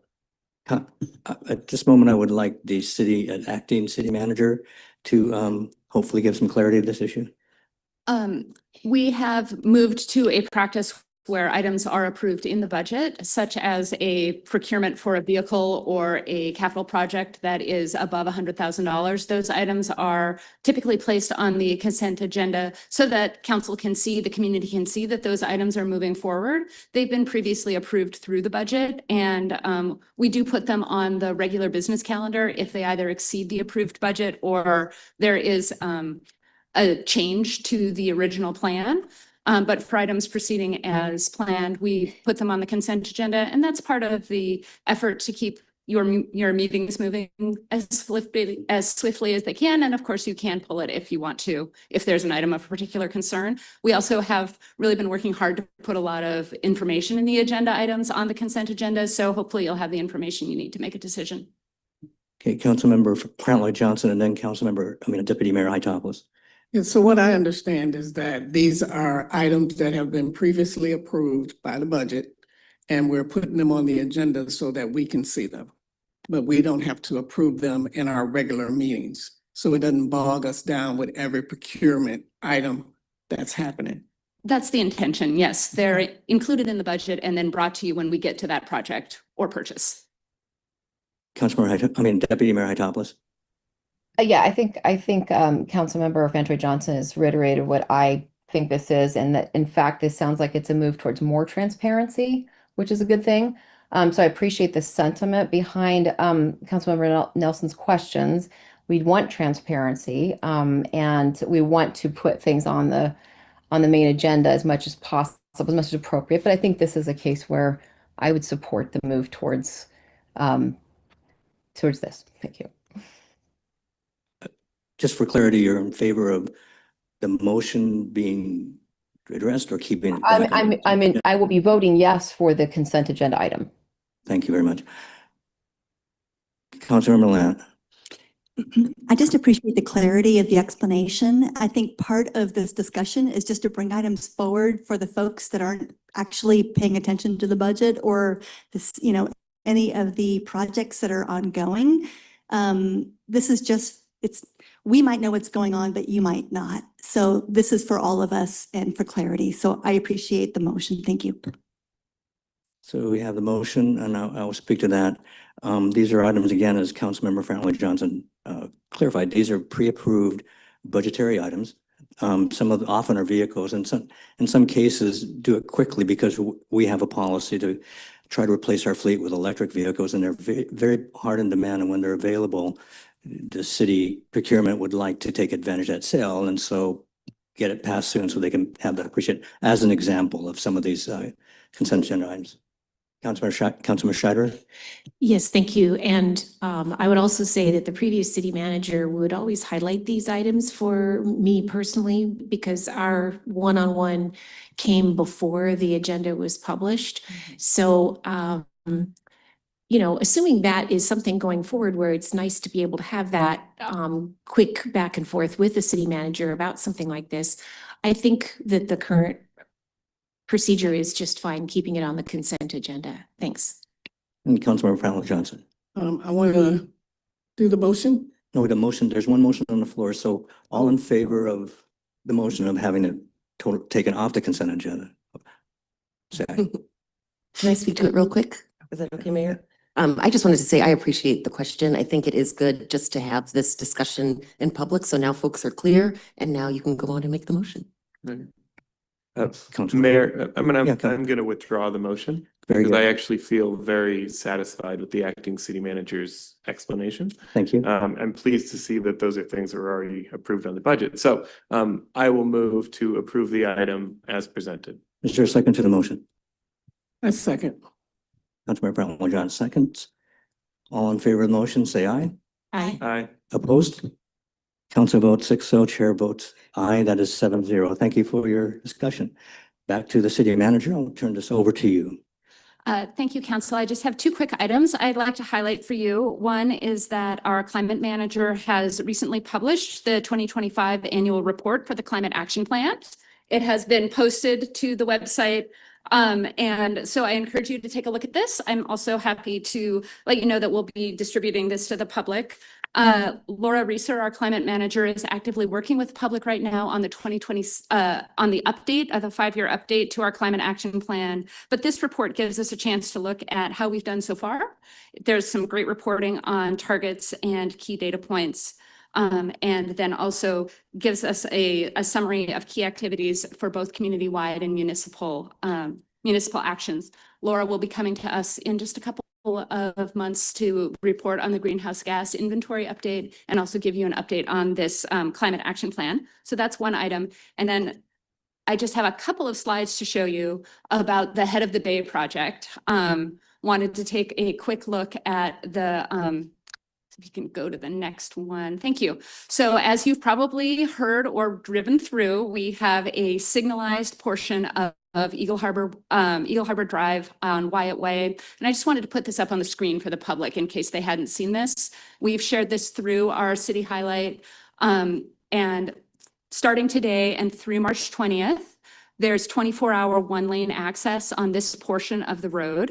There are flaggers during business hours or during working hours and signals that work to keep the traffic safe and the drivers safe during times when there aren't workers there.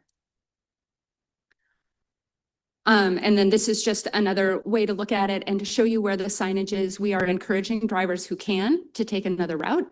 But if you do need to go this way or find this to be the most convenient way to drive, for example, if you're biking or walking, to use caution, and you'll see that we have a number of signs and signals, 2 signals, one on each side, and then signage to indicate potential detours and also where the flaggers will be. So wanted to take this opportunity to share this piece of information one more way with our community. Thank you. Yeah. Oh. Thank you, City Manager. Councilmember Lamb. One quick question. Can you just confirm how long this will be, the state of affairs? We are planning for February 9th through March 20th, doing everything we can to make that as quick as possible. I appreciate the attention you're giving to this. I know you're working very hard on this, and I appreciate your responses. Thank you. Thank you so much. Any other questions for the city manager? Acting city manager. Okay, before we go to regular business, I would entertain a motion from the council. We have perhaps a 10-minute or 5 to 10 minute break because we're going to be discussing quite a bit of many things, including several of the motions that were brought up tonight. So I'll just call it, with your permission, we have a 5-minute break. All right, we'll return in 5 minutes. Thank you.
Thanks. Okay.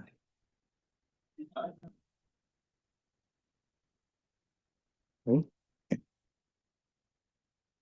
And recess, we're bringing the regular business back to order. And our first item is interviewing executive search firms to look for our city manager. We'll have the city manager, acting city manager, address this issue here. Thank you, Mayor. Thank you, City Council. I will note that there is one change to the agenda item. It lists 2 firms, and we only have 1 firm that will be presenting today.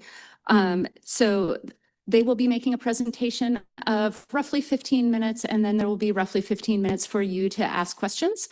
Can you please promote Heather Gantz and Sarah Slegers to do the presentation?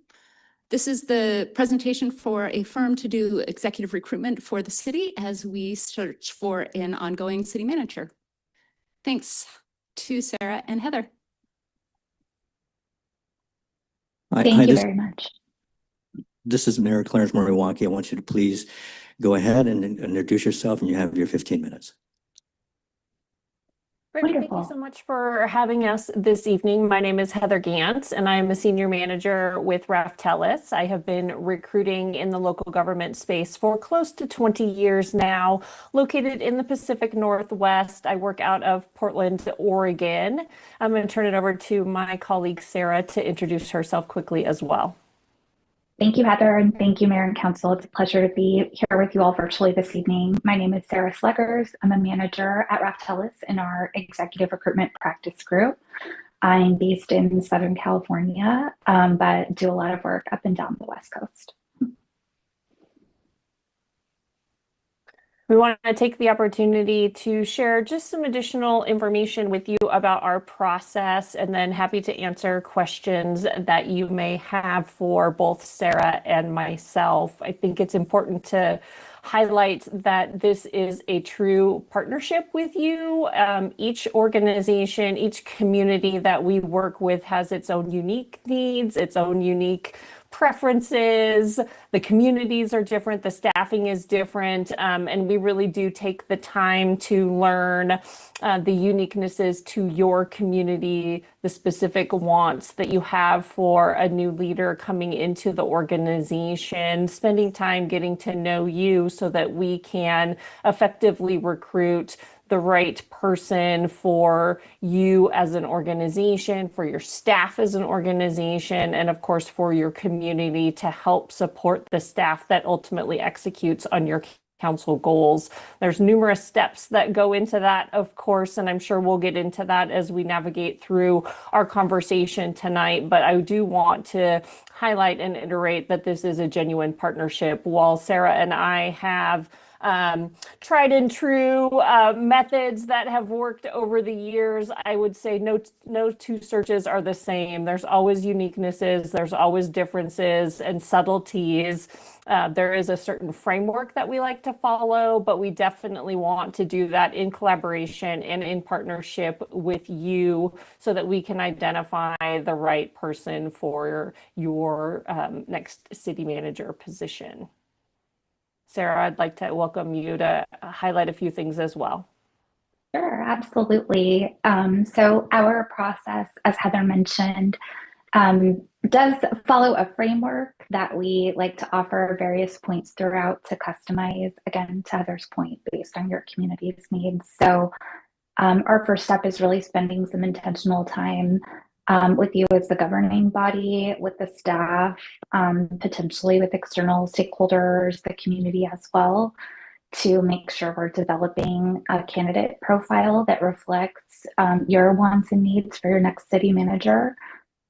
Once we're agreed on that, we move into an outreach phase, and that's really where we're spending the bulk of our time, making sure that we are reaching the broadest, most diverse pool of potential candidates for you as possible to make sure that you have a very robust, diverse group to consider. And then we're with you every step of the way as you go through the interview and selection process. So I'm sure you probably have some specific questions about how we go about some of those things, which we're very happy to answer. But just a few things I'd like to call out we consider a differentiator for our firm. We are a very relationship-based group.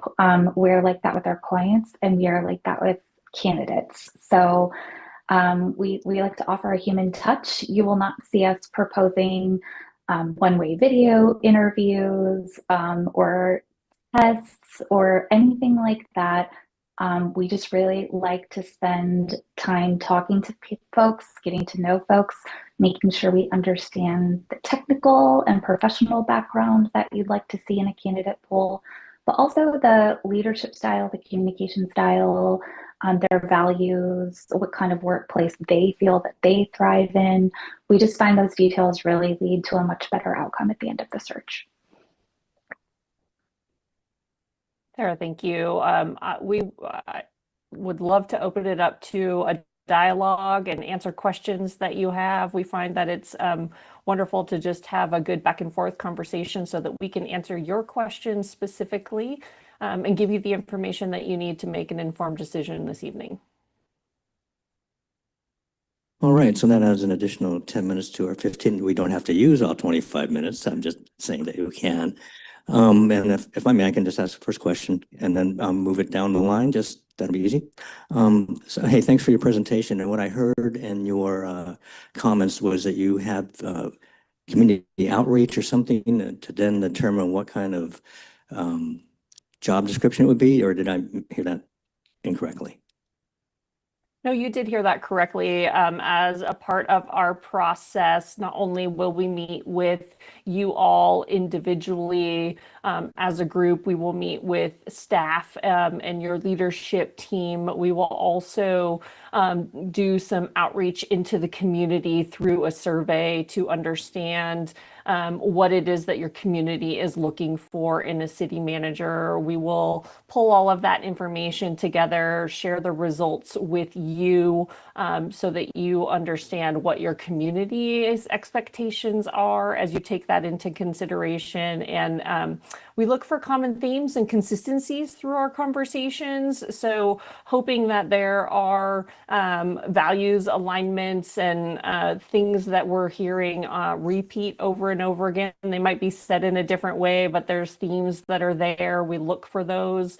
Where there are discrepancies and differences, we would bring that back to your attention and engage in an active dialogue and conversation so that we are aligning from the very beginning on what it is that you are looking for in your next city manager. And that will allow Sarah and I to actively recruit the right person for the position based on the needs of the organization and, of course, the needs of the community in support of your efforts. Thank you, Heather. I'm going to go to the deputy mayor first and then people on the dais. Go ahead, Kirsten. Oh, I just wanted to just clarify that that all that you just described, that would happen to prepare you and us for the preparation, I assume, of the announcement that would go out to potential candidates. Yes, that is correct. All of that kind of background and discovery is what we call it, that's truly what it is. It's discovery. It allows us to get to know you, your community, your organization, the culture, and we can't do our job successfully without doing that discovery work. So yes, that discovery work comes into play as we develop the brochure. And then ultimately you as a council have ownership of that brochure. You'll provide feedback to Sarah and I on that document and then ultimately approve its final version before we transition into their active outreach and recruitment phase of our process. Great. Thank you so much. Absolutely. Thank you. So I'm going to just move down the line. Councilmember Mathews.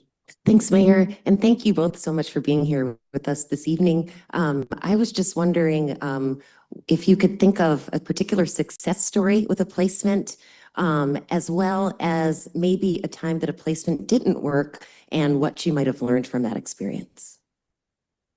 Yeah, there's so many success stories. And I think, the one that comes to mind, I think I shared this in our first conversation with the committee that we spoke with.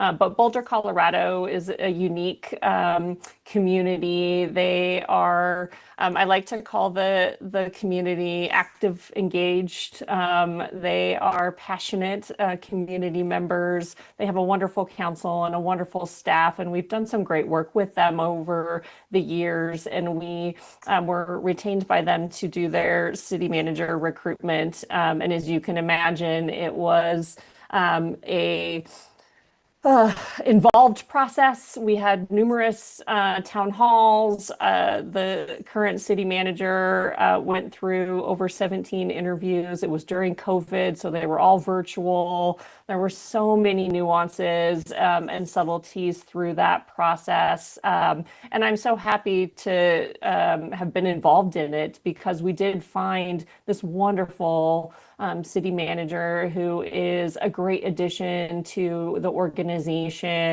and a wonderful value add to the community. She's been great with the council, great with the staff, and doing wonderful work through the council's leadership and the council goals. I would say there's one in particular here locally in Oregon that was a challenge. And it was a challenge because honestly, the council and the organization wasn't honest with us in the beginning, even through confidential conversations that we could have had about the nature of the organization and the challenges that the organization faced. And that ultimately leads to problems in recruiting the right person. There are organizations that are in times of change and times of transition, and their challenges are bigger than other organizations. And there is nothing wrong with that. But knowing that information and being honest and transparent with us up front really does allow us to identify the right person or the right people for the position for you to consider. And those are different types of individuals. There are certain city managers that are wonderful people that can come in and, you know, stabilize an organization. There are wonderful city managers out there that enjoy driving change and transformation. And those are different leaders, and there's different skill sets involved with those types of requirements and needs of a city. And so being honest and transparent with us really does allow us to find the right person that will align with your needs moving forward. Thank you so much. Absolutely. Brentwood Johnson. Hi, thank you for coming. I just had just maybe one question, maybe more of a statement than a question, and then I'm going to ask you to speak to it. Our community is really engaged with everything that we do. And I know that I've only been through this one time, picking, you know, a city manager. And so how are you feeling about engaging with different community groups that we have for this interviewee? Would he be open to meeting with these different community groups that we have? I'm specifically thinking about some of our city groups, our race equity group, and some of the other leaders in our community. If that would be a part of your plan to bring someone here, would they be engaged in conversations with these community groups? Sarah, would you like to tackle that, or would you like me to go ahead?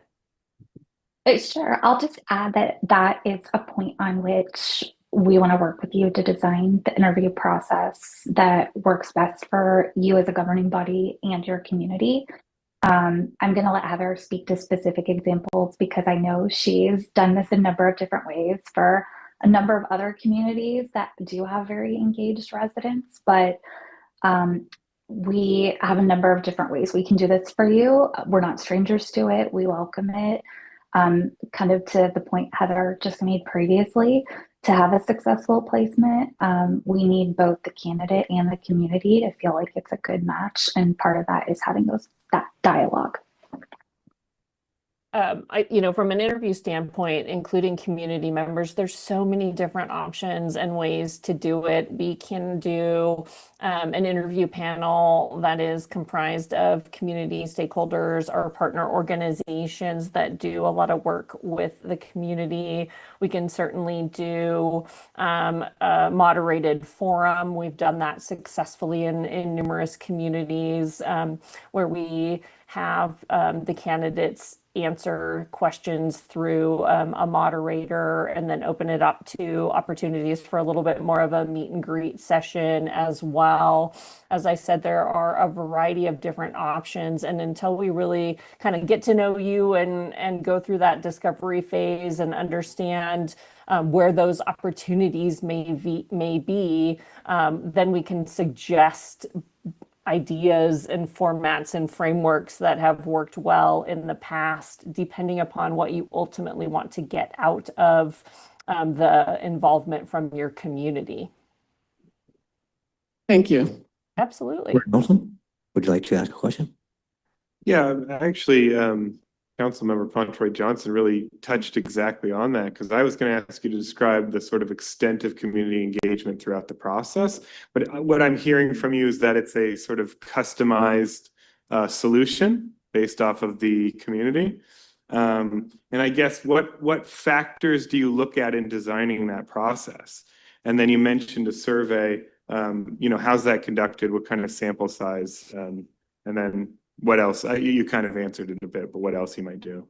Yeah, I think there's two different places where stakeholders are involved in the process. The first point is in our discovery phase. That's our early stage where we're learning the community, learning the organization, what your desires are for your next city manager, both in technical skills, but also in some of those soft skills and those leadership qualities that we know are critical to the success of that person. And then there's also involvement in the interview and the kind of back end of the process, if you will. And that I think is where community and partner organizations, key stakeholders are better served to be engaged in the process. There are numerous, as I said, ways to involve them, whether that's forums or a specific interview panel.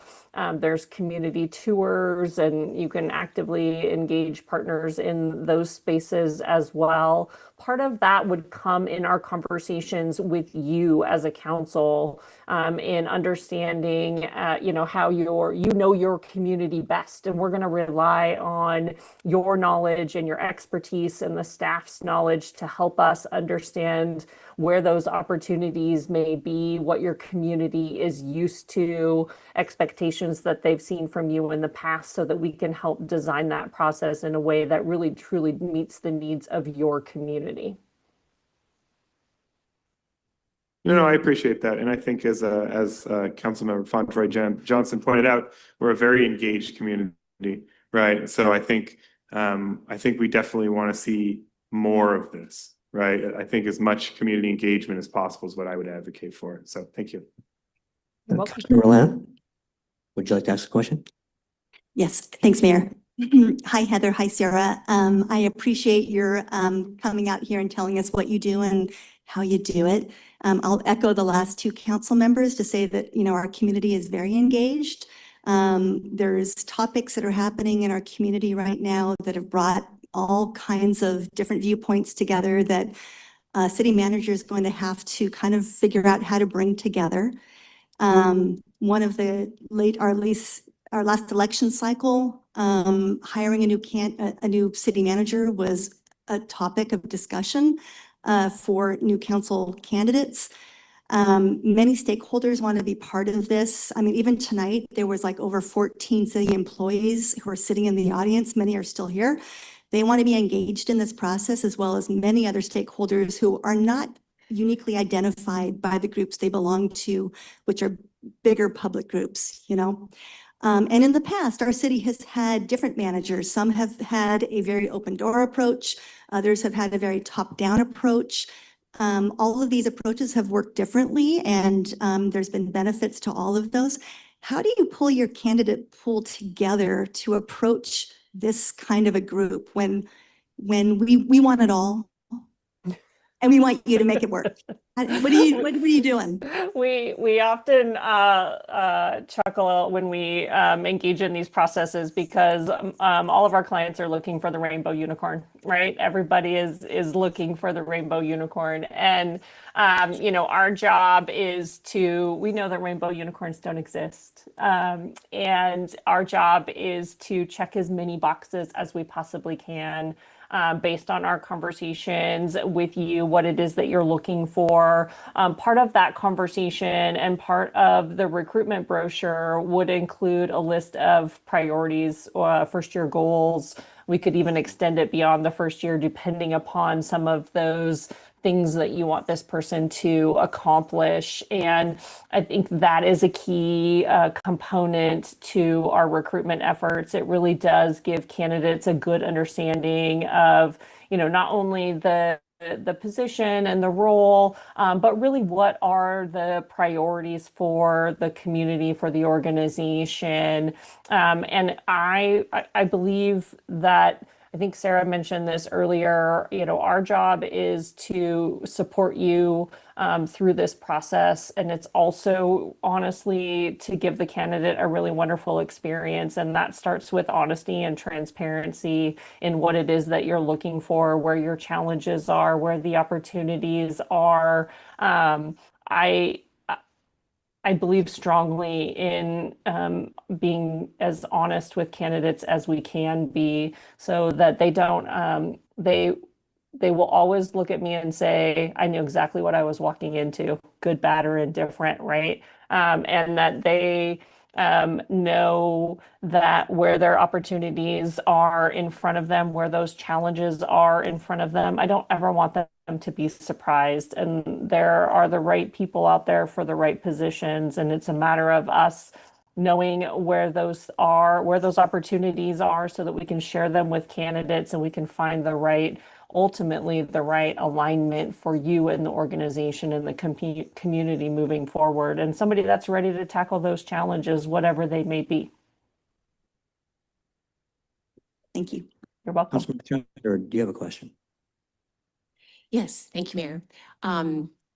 Sarah, Heather, it's great to see you. I'm going to ask a question that I probably know a fair amount of the answer to, but for purposes of our community, because the community engagement is very, very important. And I love the fact that we've got quite a few staff here in the audience right now. How do you beat the bushes for the best candidates? And then from the process perspective, in order to get the best candidates, you probably have to provide a fair amount of control over when those names get released, right? Because you probably have folks who would be only willing to, put their hand up if if their own communities didn't really know that that's what they were doing. So could you explain a little how that works over the course of the process? Yeah, I'll start with that quickly. It's important to honor confidentiality up until final interviews, at which point then we're working with you and your teams as well as the candidates on a date at which their names would be public, so that the candidates can work backwards and have those conversations with their appropriate employers and key stakeholders that they need to, so that they are in control of that communication. We never want to be out in front of a candidate. So that's very calculated, it's very structured, it's very organized. But we do try and honor confidentiality up until that point of final interviews. Then they know they're one of 3 or 4 candidates, if you will.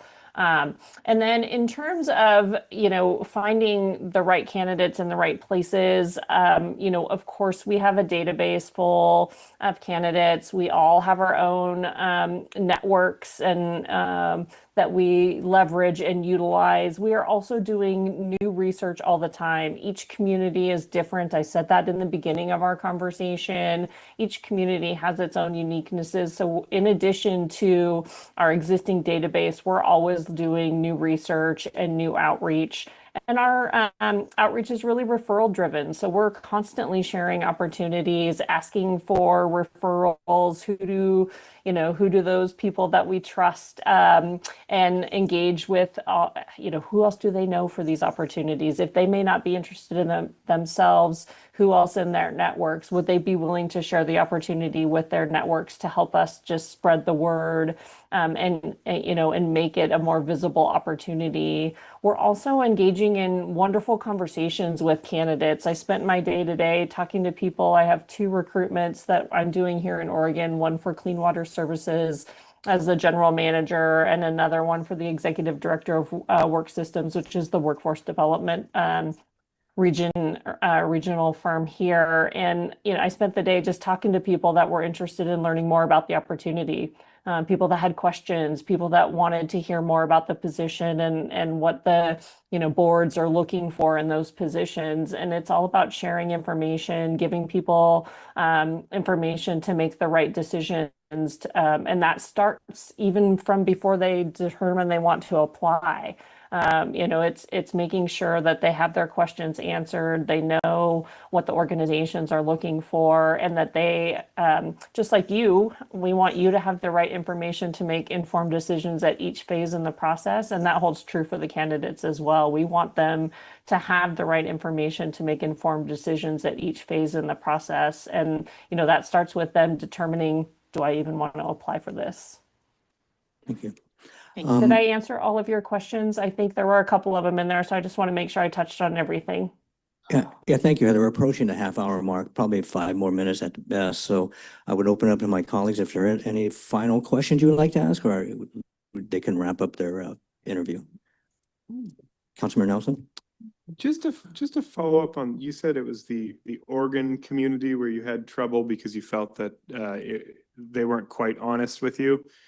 Can you be a little more specific about what they weren't honest with you about, to the extent you're able to?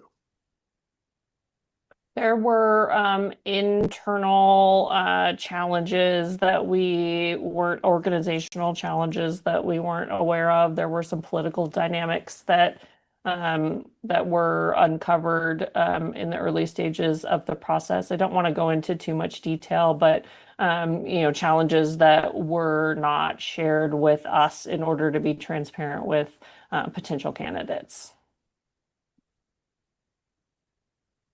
And that was really diplomatic. Sarah, if you have any final closing comments?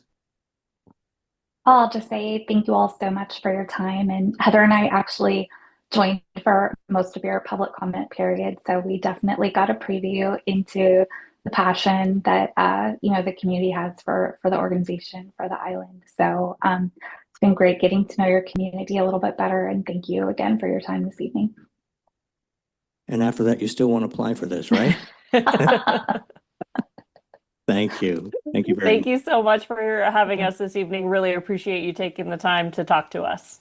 All right. Thank you. Thank you, Heather. Thank you, Sarah. Have a good evening. Thank you.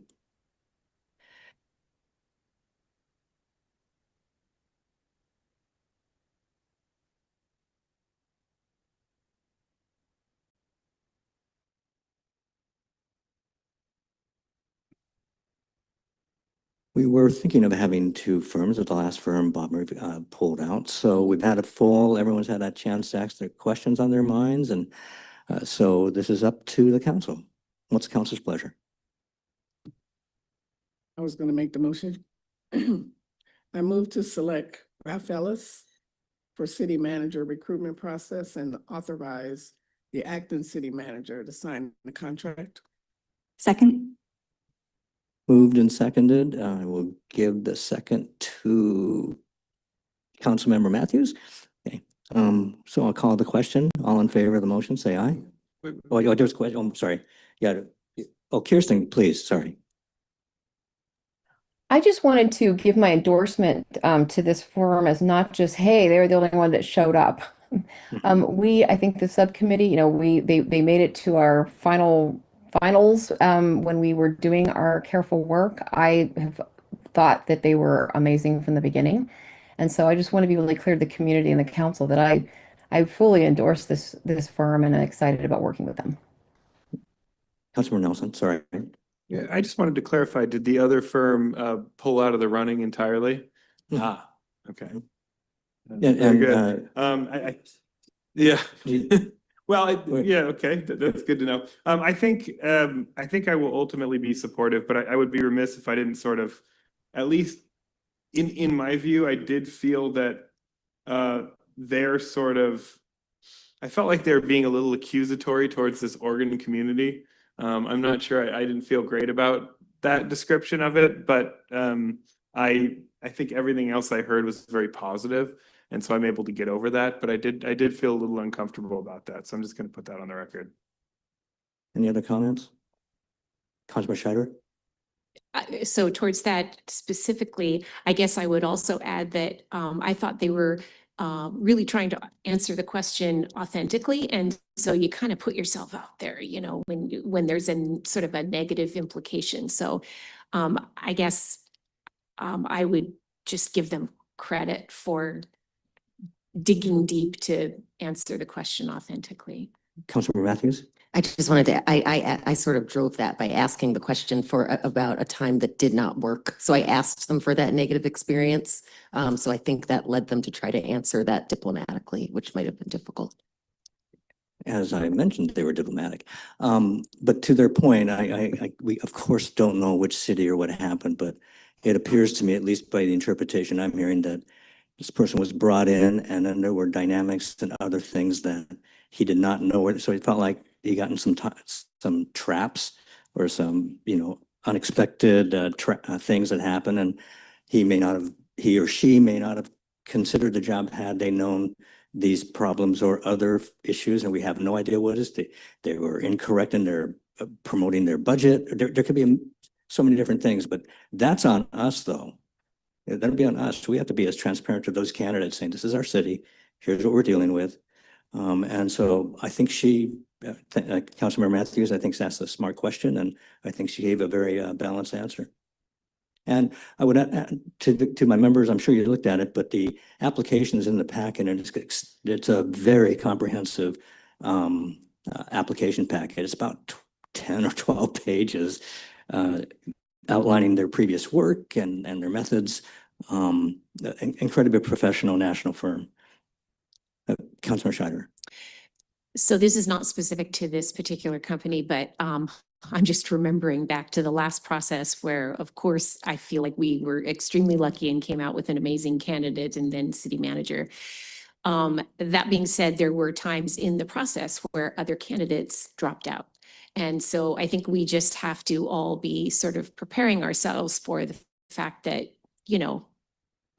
someone that we had our heart set on or something like that might not actually have the same feeling about us. And there's all kinds of reasons for it, and we'll never know. So many variables. They don't like rain. I mean, it could be a million things. So any other comments on the motion? So I'll call the question now. All in favor of this motion, say aye. Aye. Aye. All, I suspect Kirsten, there she is. Okay, aye. And all opposed? So that is 6-0, and the chair votes aye, 7-0. So please let this firm know how we felt. Thank you. Yes, I'm happy to do so. And I will also let you know that the other firm let us know that they had accepted too many other recruitment opportunities to be able to do what they felt I think would be a good job for us. So they stepped back, but thank you.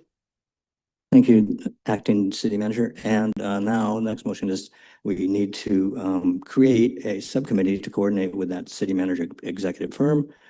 Is there any motions or discussions? Councilmember Brown Johnson. Yes, I'd like to volunteer for that. Me too. Okay. Kirsten, interested? I think okay. Yeah, thank you. Thank you, Deputy Mayor. And that would be the max we could have on this group. Okay, I'll defer to Councilmember Fantry Johnson. What's No, that? that's 3. That's 3. Oh, okay. Yeah, That's Kirsten. I'm gonna make the motion. That's okay. I move to appoint council members Authorize and Mathews and Fantry Johnson to a council subcommittee to coordinate with the selected city manager executive search firm. Second. It's moved and seconded that the subcommittee be comprised of Deputy Mayor Authorize, Council members Mathews and Fantley Johnson. Any discussion on the motion? Call the question. All in favor of this motion, please say aye. Aye. All opposed? 6 yea, and the chair votes aye, so 7-0. Thank you for your service. Be ready for a lot of work. Okay, our next item E, conduct closed record proceeding and consider adoption of resolution number 2026-01, approving the Bakerwood 7 final log subdivision. City Manager. Thank you, Mayor Moriwaki. This is an item that doesn't come to the council very often, a closed record proceeding. This is a final land use decision thoroughly described in the municipal code. And your role today is to hear this and to determine if the conditions as laid out in the code are met. I'll introduce one of our planners, Joanne Mendenhall, who will provide you with a presentation. And then you'll also receive some information from our city attorney, Andrew Soming, to help you with this. Thank you so much, City Manager. Yes, my name is Joanne Mendenhall. I'm an associate planner with the city's Planning and Community Development Department. The request for council this evening is for an administrative action to approve Bakerwood 7 through a resolution. Okay, working? Wonderful. Okay. There we go. Okay. This is a long subdivision. Long subdivisions are 5 lots or more. In this case, it's a 7 lot. They go through a number of process to approve prior to getting to this step here. The first of which was receiving approval from the hearing examiner in January of 2024. It was an approval with conditions. It did receive a modification through an administrative action to allow a slightly different right-of-way into the subdivision in December of 2024. They received approval to start their utility work. So they have started their plat utility installation at this time. And they're before you now for their final long subdivision application so that they can start actually building the houses on these lots. It is as previously mentioned, a 7-lot subdivision. The lots are clustered, the buildable area is clustered together, which allows for a series of trails that will be privately owned that go through, skirting around the critical areas and providing some really lovely ocean views to those that go on the trail system there. Per municipal code and state code, if the city council finds that the decision criteria is met here, we'll move on to the resolution. And the criteria you're looking to meet is that the conditions imposed through the preliminary subdivision have been met. So as part of your packet, you have a compliance memo completed by staff that lists out what the conditions were from the hearing examiner and how the applicant has met each condition. Bonds or other assurance devices, if any, by their essential terms, assure completion of all plat improvements. So they have started their plat improvements. They haven't quite finished. So there is bonding information within your packets. And the requirements of state law, municipal code, and the comprehensive plan have been met based on what was the rules at the time that they came in for preliminary plat, which is also part of the staff compliance memo. And if you're ready to move forward, the approval is done through an adoption of a resolution to approve it in substantially the form as included in this agenda item. Should you move forward with approval this evening, the only changes that would be allowed would be minor changes to open space and open space usage. Thank you so much for your time. Thanks for the presentation, councilors. Any questions? Okay, City Attorney, please. All right, good evening, Council. Andrew Soming, City Attorney. Before you jump into your deliberations, just a few preliminary matters. The sole question before you today is whether the final plat meets the 3 questions identified by staff as presented on that screen in front of you. If the criteria are met, you must approve. You can only disapprove final plat if you find that one of the criteria has not been met. Again, those criteria are outlined in that screen ahead of you in BIMC 2.16.160H.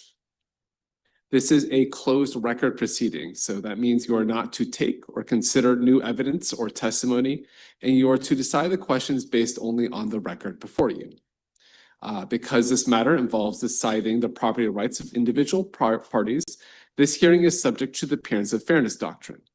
The purpose of the doctrine is to ensure that your decisions are not only fair in fact, but that they appear to be fair to a reasonable, fair-minded person who is observing these proceedings. As described in the governance manual, council members are required to disclose any interest that they or any family member may have that would appear to constitute a conflict of interest or show bias or prejudice. Council members are also required to disclose any ex parte communications, which are communications with the proponents or opponents of the project, not including city staff. Of course, regarding the project or the decision before you this evening. With that said, I will ask the council members 3 general questions, and if your answer is yes to any of these questions, then you must disclose. I will provide those 3 questions and then you can respond from there. The first question is, do you or any family member have any interest in this matter that would limit your ability to be fair? Second, have you or any of you made up your mind as to this final long subdivision before you have reviewed the evidence in this proceeding? And third, do you or have any of you had any ex parte communications that you wish to disclose? So with that said, I will now ask council, do any of you wish to answer yes to any of those 3 questions? Okay, I'm seeing a bunch of shaking of heads. If no, does any member of the public or does the proponent wish to make a challenge? Seeing no hands, you may now you are now free to decide the matter, council. Thank you. Thank you, Andrew. Council, discussion or questions? Councilmember Mathews. Thanks, Mayor. I just wanted to make sure, check with City Attorney to make sure if we were a party to this in a previous body, say if I was on Planning Commission and heard this before, am I allowed to speak to that or? Well, I think that's an excellent question, and I think you would need to evaluate those 3 questions individually. I think the fact that you are part of the Planning Commission doesn't necessarily constitute an answer to those 3 questions, so you'll have to answer those 3 questions individually. Okay. Yes. But am I allowed to speak to the, okay, so what I wanted to say was I am so impressed by the project applicants' presentation and goals. As I remember it, it was one of the most professional presentations that we had seen. And I remember we spoke to that, just that it was the way that we wanted to see it be done. And I really appreciate what you're trying to do to provide housing and do it in a very, very considerate way, protecting the environment and the trees and all of that's especially as a South Ward and a resident of the Baker Hill area or Glenwood Center. Point of order. No, Aren't you talking about things outside of this closed universe at this point? And isn't I that mean, it's outside in the the scope of? application, I thought. Okay. It's in their plat application. I thought you were referring to the Planning Commission activity. Okay, apologies. Yeah. So it's in there, But- just, I found it very professional, so thank you. Okay. I do, if I may, as chair, could you add that final question, Andrew, about made a decision or what was the? The final question was with respect to ex parte communications. Oh, that was the second one. The second question, I believe, let me pull it up again. Hold on, I'd written it down. Oops.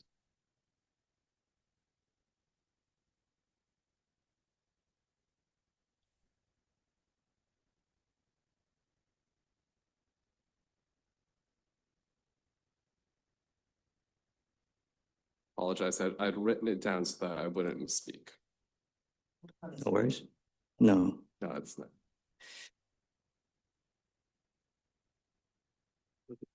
Whoops.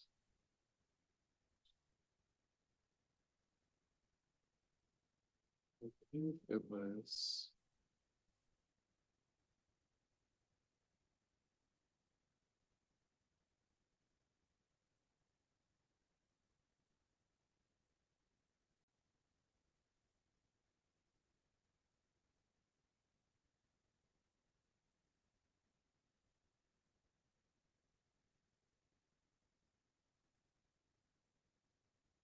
The second question was, have you or any of you made up your mind as to this final long subdivision before you have reviewed the evidence in these proceedings?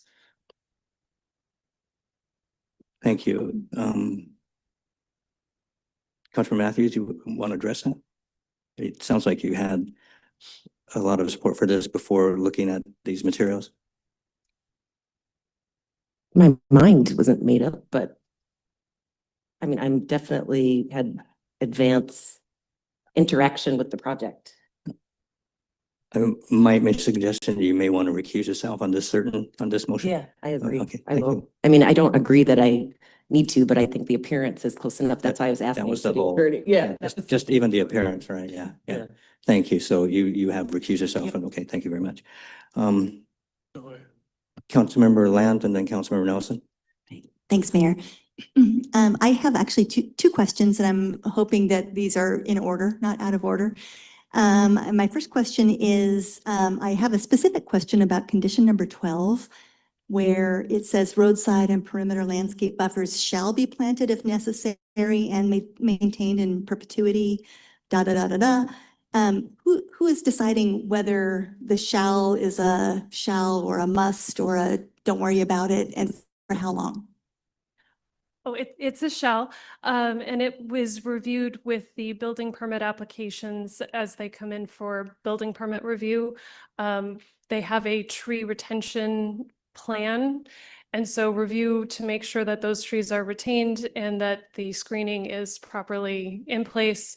And then there will be a maintenance period after that. Thank you for the question. So the if necessary it's implied that it is necessary, or is that's what's in there? It's shall be planted if necessary. And that kind of threw me a little bit. Thank you so much. I believe the intention is that what they have currently presented does not require additional planting, but that if that changes as the project moves forward, then that will be evaluated as we go through the approval of the individual housing lots. And that's a public works function or a planning? Is that your function? That would as be a planning, yeah. Okay. Yes. And when the final lot is constructed, will there be a final sweep through to make sure that this is okay? Very good. Thank you. My second question is actually I'm just curious, and this is am I in order or out of order question. Did this proposal generate a lot of public comment or not much? Thank you for the question. Councilmember Land, great question, but I think that might be outside the scope at this point.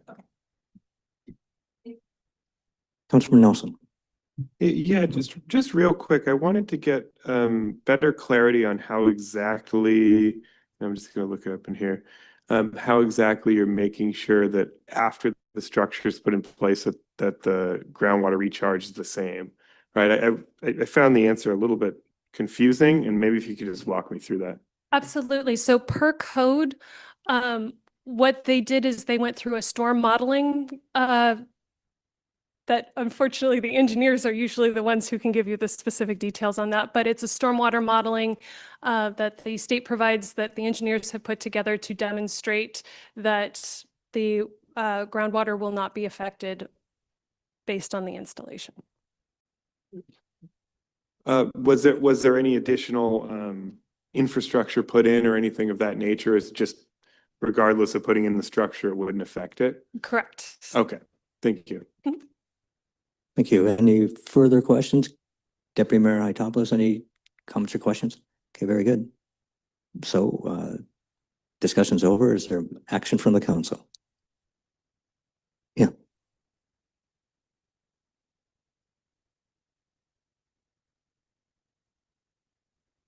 Yeah, so I move to adopt resolution number 2026-01, approving the Bakerwood 7 final long subdivision in substantially the form as included in this agenda item.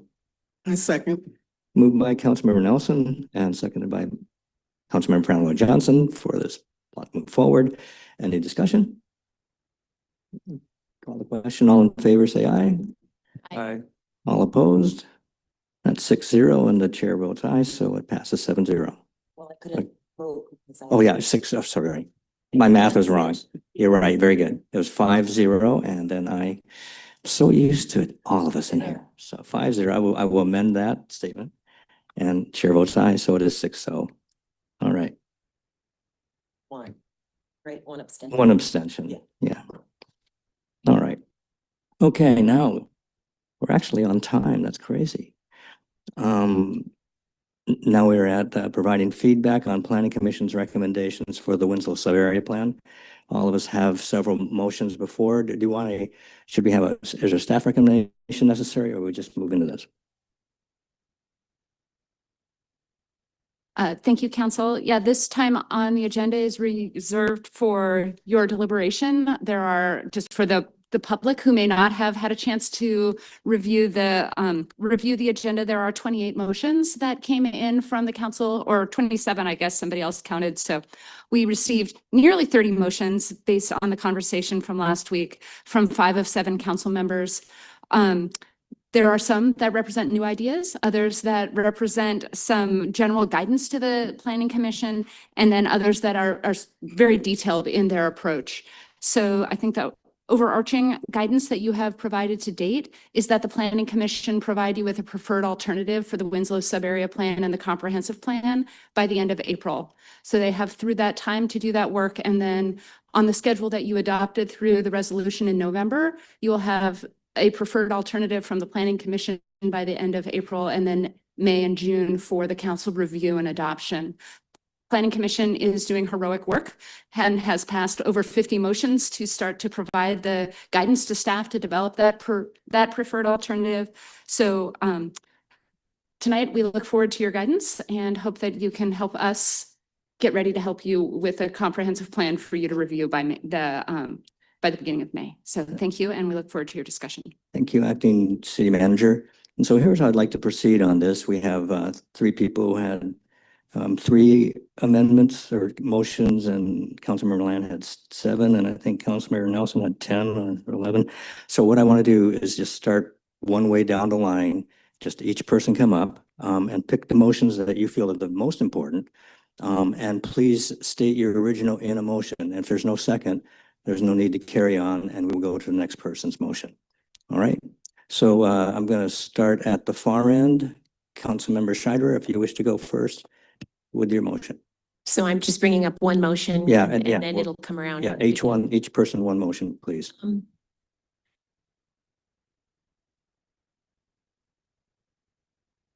Okay, so I'm not we'll going to. Councilmember Scheider, we'll make returns. We'll do more than just this one. We'll make a second pass and a third Right. pass. No, I understood that. Okay. So I'm going to just quickly discuss the second one in the middle here where it says. Councilmember Scheider, again, please make the motion first. If there's a second for it, we will come on discussion and clarification. So I would really request that you place your motion on the floor first. And then if there's a second, we will continue. If there's not, we move on. Okay, it seems like a little bit of context might help someone decide whether they were going to second or not. Well, this is, and we've got so many to do tonight. I'd really like to have this one process. If someone does find that, they could, of course, second for clarification, if they wish. I move to recommend adding to the housing element, consider adopting a middle housing code that provides additional density for deed restricted limited equity workforce housing, such as units serving households below 150% AMI. I'll second it. Okay, now you can speak to your motion. Thank you. Okay, so this is to put it in the comp plan. It's not to create regulations. This is just to say that this is the intention, that we will do this work at some point in the future.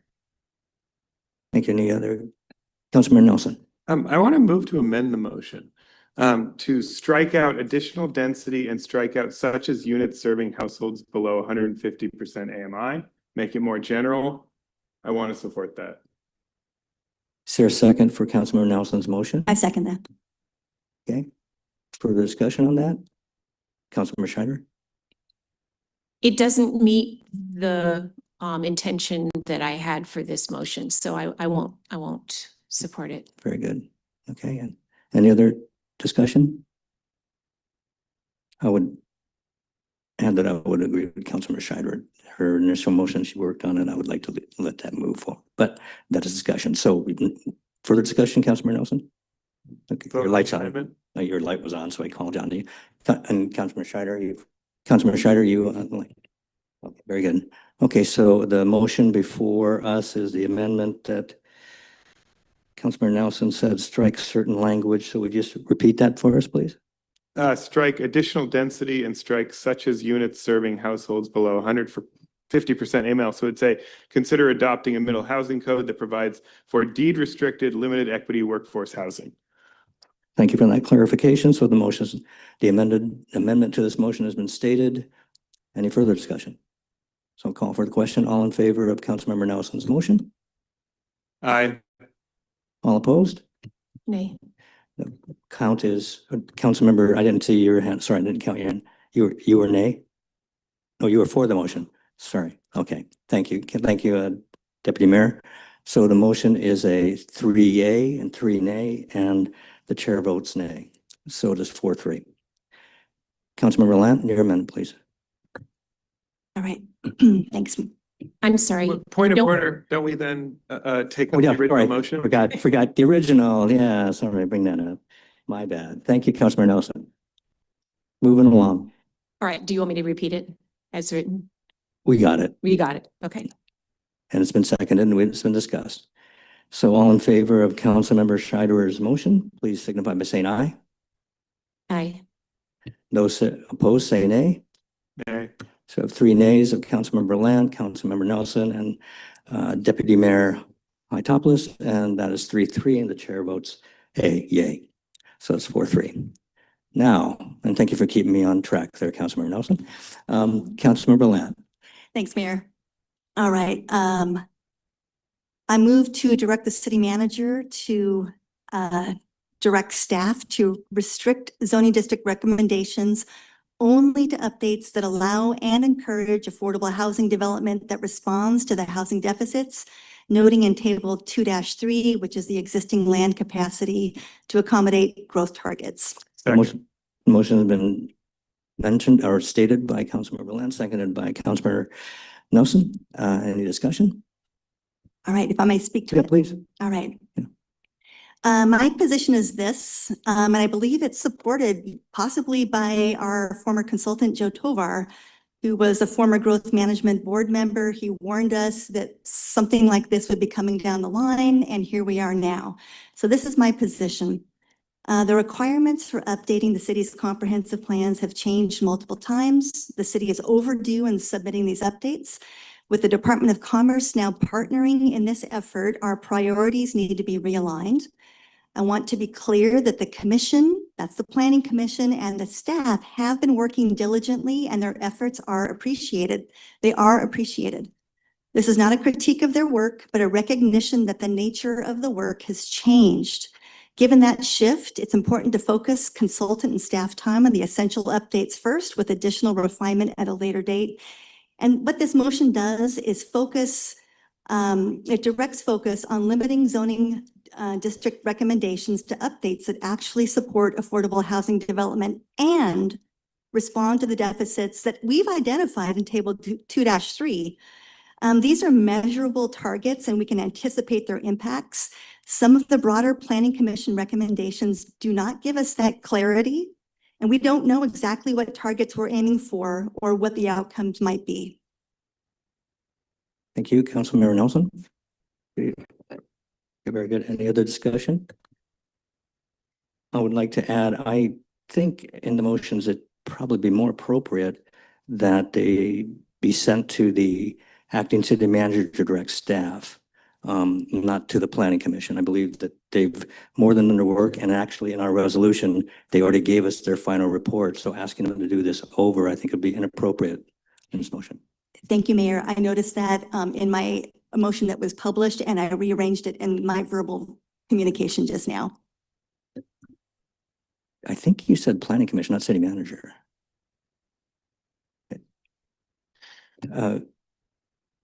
Councilmember Nelson? I move to amend Councilmember Lant's motion to strike out Planning Commission and place in City Manager. Direct City Manager to staff.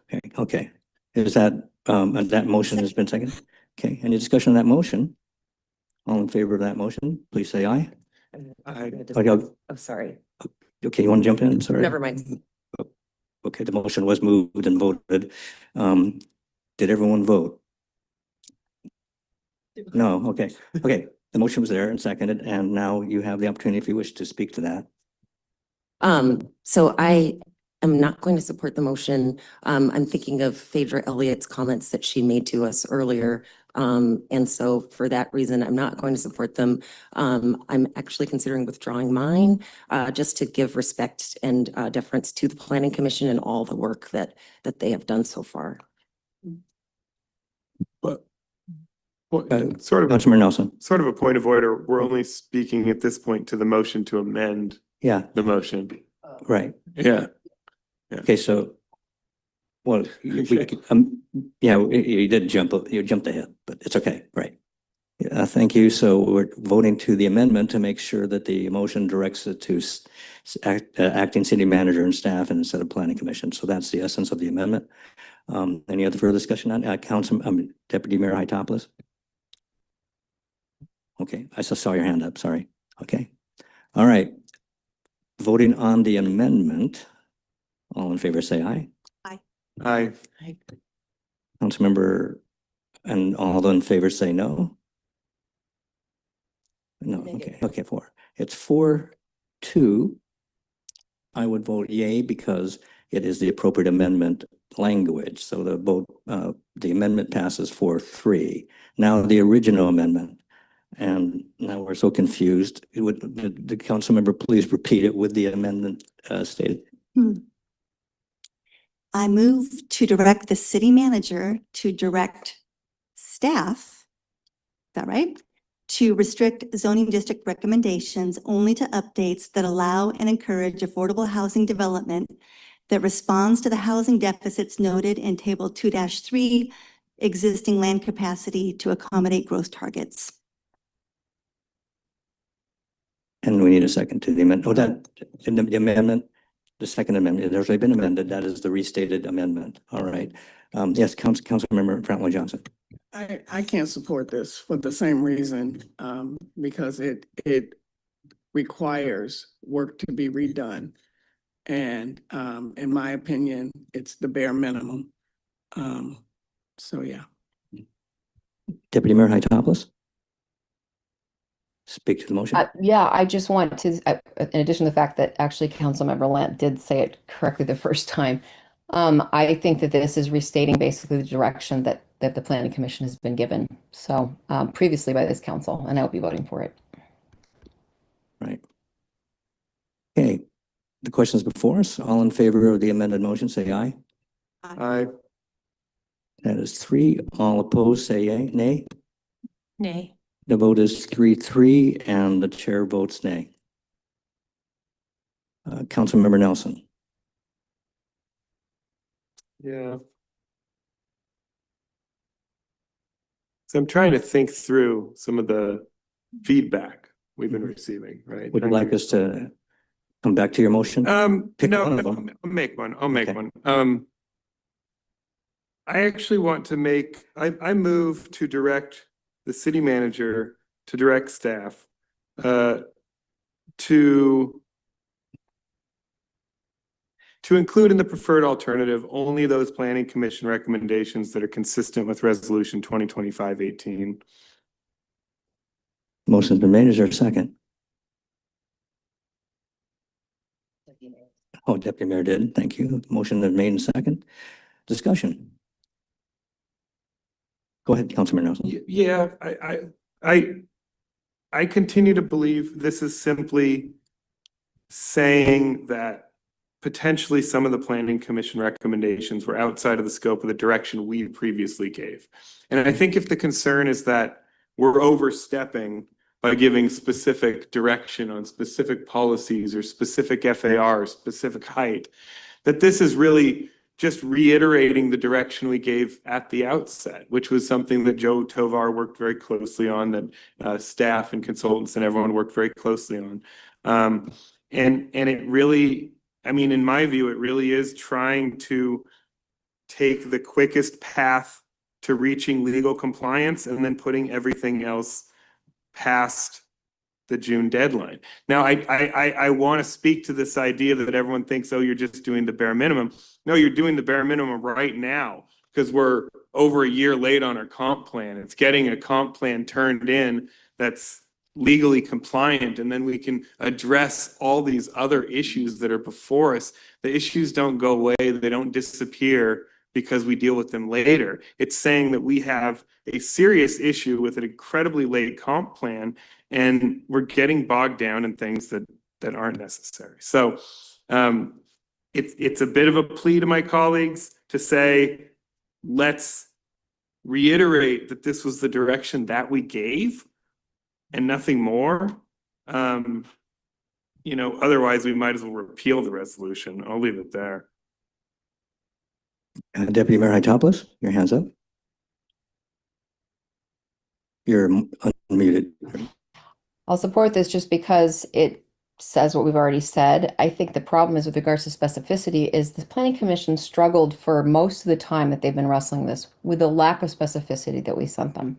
And that's kind of how we wound up where we are. So I find this motion, while I'll support it, continuing to be not specific enough. Anyway, hopefully we'll get into some more specific motions that will in fact go beyond the bare minimum. We can address that, but will also be responsible to make at this stage. Thank you, Deputy Mayor. Further, Councilmember Schneider.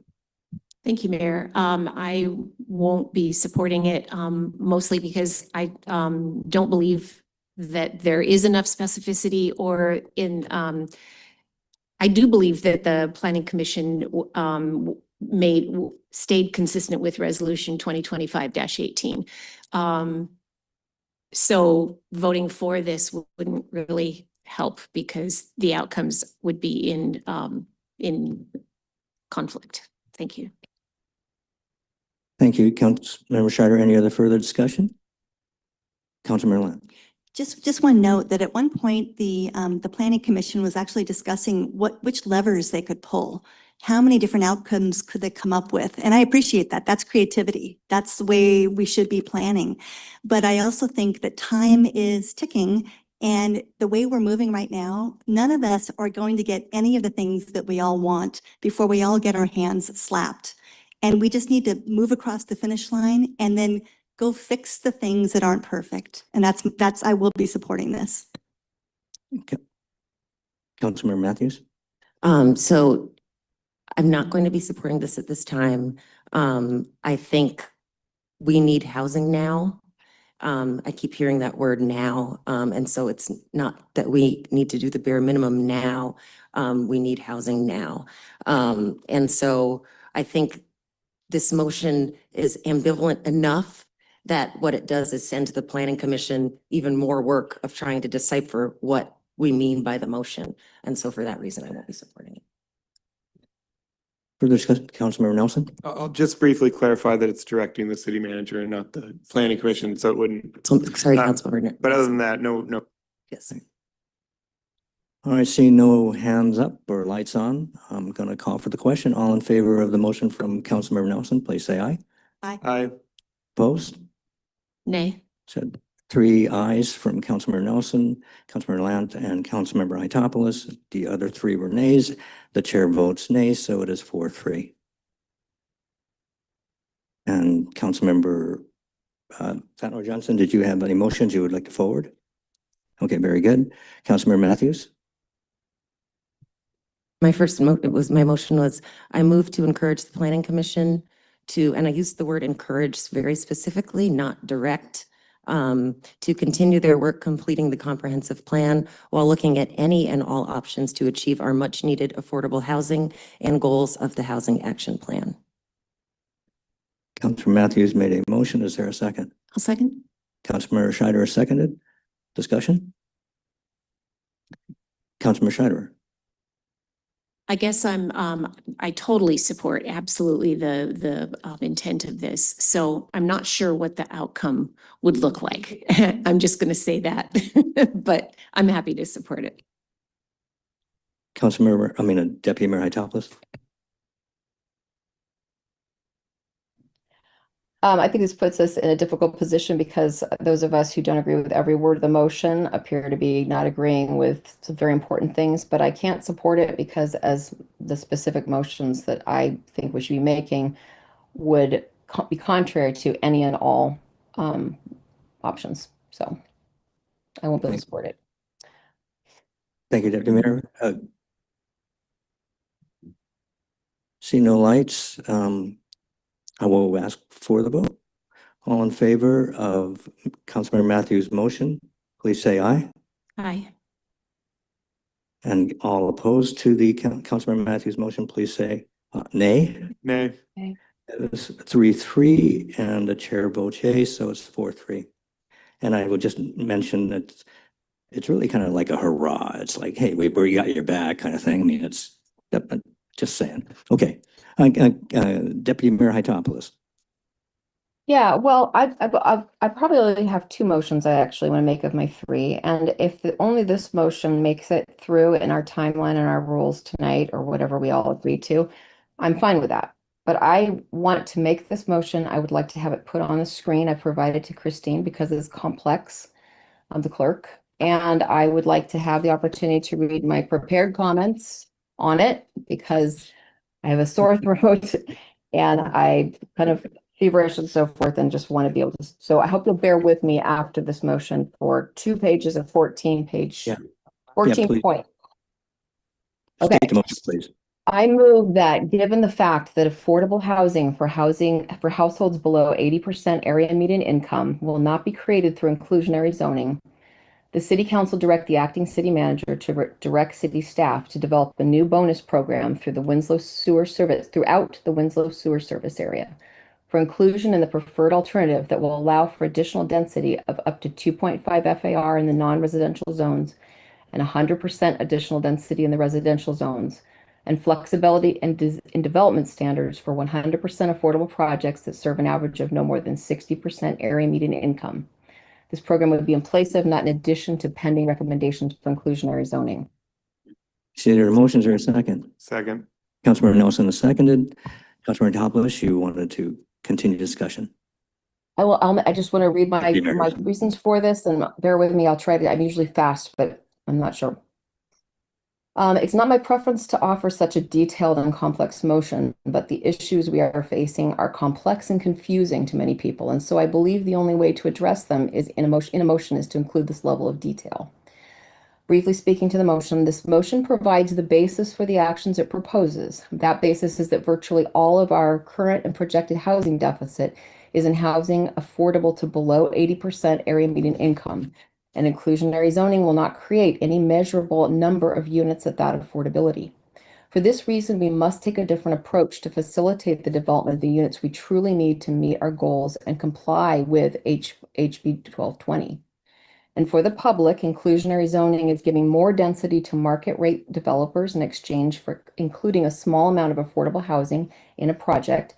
And to make that program succeed, we've been told that the affordable units cannot be for under 80% and maybe not even below 100% area median income. This motion offers a solution that is affordability driven rather than zoning driven. Rather than taking the approach that if the landowner, likely to be the city or HRB or another nonprofit, is willing to attempt a 100% affordable project that is affordable to households below 80% AMI, they will have access to additional density, height, and other flexibility to make that project work. Projects like 625, to be clear. And please note that this motion proposes that to be applied to the entire Winslow Sewer Service area, which covers more land area than anything that has been recommended by the Planning Commission. And for the public, average affordability of 60% AMI means it would allow for a mixture of affordability, some 50%, some 80% AMI units, so long as overall average is 60% or below. Finally, I want to address the fact that this motion does place a cap on bonus density and replaces rather than supplements pending recommendations for inclusionary zoning. I wish that I did not feel the need to include those caps and that I could support inclusionary zoning proposals from the Planning Commission as they're currently constituted.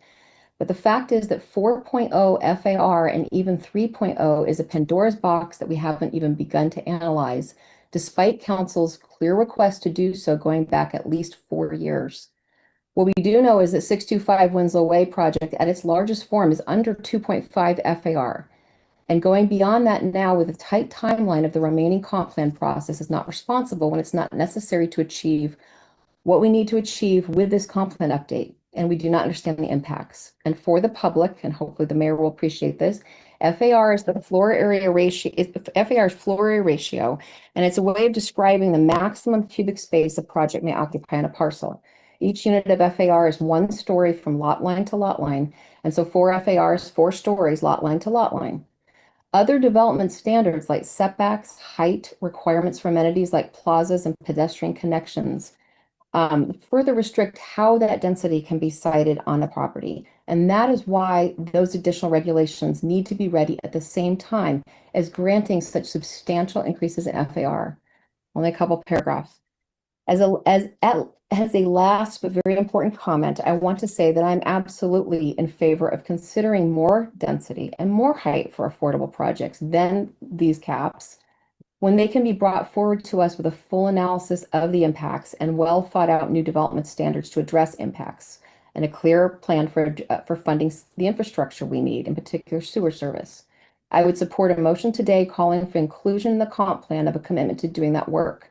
But right now, as I believe we have actually all said at some time or another recently, there is not enough time to do everything we would like to do by June, only to do the best job with what we must do. And I guess I just finally want to point out that this would go potentially far beyond the numbers in the chart showing our current projected deficit. There's not a cap on how many units would be built. It creates the opportunity to build the units anywhere in the sewer district, the sewer service area. And those are my thoughts. Thank you. And Councilmember Nelson, you did second, did you not? Okay. Councilmember Nelson. I'm just going to say I support the motion. I mean, it's a different approach where instead of using inclusionary zoning at 25% of each development being affordable housing, you're focusing on projects that are 100% affordable, like 625, right? And this is actually the FAR that would be required where you could do 625 under this. And I think it is a different approach because one concern with inclusionary zoning, in my view, is if 25% is affordable housing, that means 75% is not affordable housing, and you end up building essentially 4 times as many units as you need to get to that target. So I think this is very much a targeted approach. And I think it's very legally defensible because if you do it across the entire Winslow sub area, you've created a lot of area where you can build affordable housing. And then you really just need to price out what it would cost to subsidize that affordable housing. And you list it in the comp plan as gaps in local funding. And then you seek to get the grant funding to build that affordable housing. And I just think it's a very direct approach at doing this. And I just think that Councilmember Heitopoulos is very smart to propose this, and I absolutely support it. So I'll leave it there. Councilmember Schneider. Thank you, Mayor. So with the earlier version that was presented in our packet, I spent a lot of time ruminating on how I might be able to support this. I just need to say that up front. And at that time, my only requested change, and I know this might blow it up anyway, was that instead of it being an average of 60%, which of course would allow some 80%, I would like to support it given if it was 80% and below. And my reasoning for that is that most of what Bainbridge needs right now is workforce housing. And most of that workforce housing kind of falls in the 60 to 80%. And so I did a lot of going back and collecting information on that. So this is including retail and grocery workers, childcare providers, healthcare support, school staff, administrative workers, and public works and park staff. So these are exactly the groups most affected by island's housing affordability gap that would have to commute here across the bridge. And they earn too much for deep subsidy housing, but far too little for market rents or home prices. So I don't know if that's a tweak that Councilmember Hytopoulos would accept, but with these changes in the wording here, where there's the specificity of the, I want to ask again, because I'm not sure I understood whether this would limit the entire Winslow sub-area sewer area to 2.5 FAR, or if it would just allow these additional densities depending on, you know, what the base was already. So if it provides a cap, I'm just not ready. I'm almost there, but I'm just not ready to support it because I think that there may be programs that could go, that could need something above 2.5, maybe not as high as 4.0. So I'm not saying I'm dead set on 4.0. Anyway, so I'd like to hear from Councilmember Hytopoulos if there's some wiggle room on the 80% and below versus an average of 60%. Before you, there were two other council members before that suggestion. Do council members Lant and Nelson wish to wait, or you wish for have Councilmember Hytopoulos to speak, or Deputy Mayor Hytopoulos to speak? Well, if Deputy Mayor wants to respond right away while it's fresh, I'm good with that. I would defer to Deputy Mayor. Just want to represent you two are up first. Okay. Yeah. Deputy Mayor Hytopoulos. Well, just a couple of things real quick. So, Councilmember Schneider, I struggled a lot with the 2.5. Should it be 3.0, you know, et cetera, because I do believe that when we do this well, which is what I was saying, we're going to have to push up into a higher FAR, but 2.5 feels appropriate again with this idea that that's something now. It's enough to do 625 and similar projects. So just so you know, I wouldn't feel comfortable. Yes, I assume that this would pull us down at 2.5 pending additional work. And then the 80% AMI, to me, I feel like that is work that I'm not ready to say that this would apply to that. I think it's going to give us some 80%, but a pure 80% project, let me tell you, one of the reasons I don't feel good about that is that you just said our biggest deficit, our biggest need is an 80%-ish. And I think there's a reason that we've been told by the state that we need to be focused so much. The vast majority of the units we're looking at that we already are in deficit on are the 60% and below. And so that concerns me. And when we talk about diversity in the community of all types, and people think that people who are raising concerns are concerned about bringing people who are very different than who are living here now, that includes people who are not here, who are at that, you know, at 60%, 30% AMI. The state is telling us that we should have that level of diversity. And I think this community, by and large, largely supports that and wants that. So that's why, given the fact that one, our major need to comply with state is that range of affordability, and the fact that this would give some 80% units, surely, I wouldn't want to change the 60% average. Very good.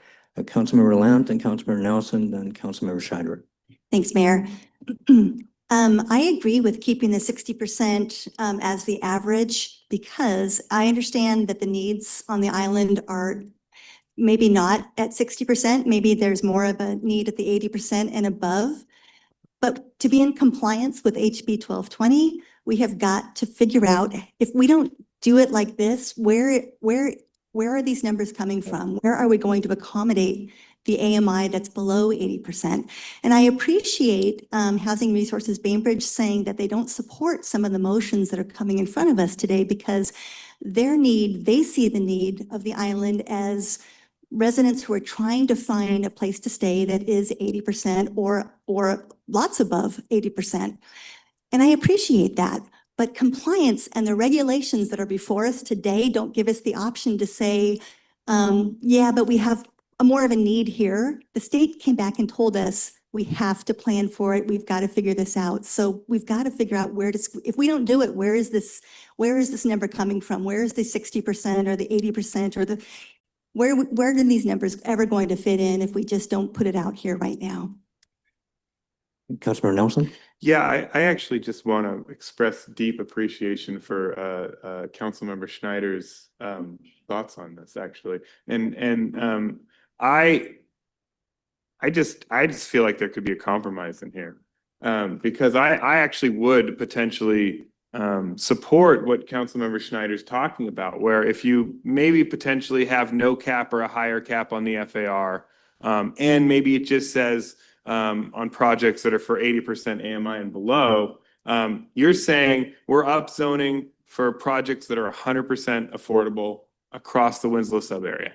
And that creates an area where you can do any project. And frankly, most of these are going to have to be subsidized by the city, by the state, by grants and everything like that. And in receiving those grants, that's where you can focus the funding on the different income band that's necessary. And it might be exactly the type of mechanism that we could use to get into compliance. And I'm so passionate that this is a better approach than inclusionary zoning, because inclusionary zoning creates so many more units than is necessary, that I would support Councilmember Schneider's proposed edits if she would support it in that form, because I think that is a plausible path to get there. And I appreciate it if the deputy mayor and Councilmember Lant decide they wouldn't support that. But I would love to see a compromise on this that allowed us to upzone for projects that were 100% affordable, so that we could actually really focus our energy in that direction rather than inclusionary zoning. And I'll leave it there. Thank you, Councilmember Nelson. You made your point, and I would caution against trying to do some kind of vote counting. When you persuade by your arguments, don't try to. That's really something I'm not comfortable with. But go on, Councilmember Scheiber. I'm not sure I understood what you were concerned about. My view was that there was a statement and said, I want these two other council members to go for it. So that's just I see. So that's okay.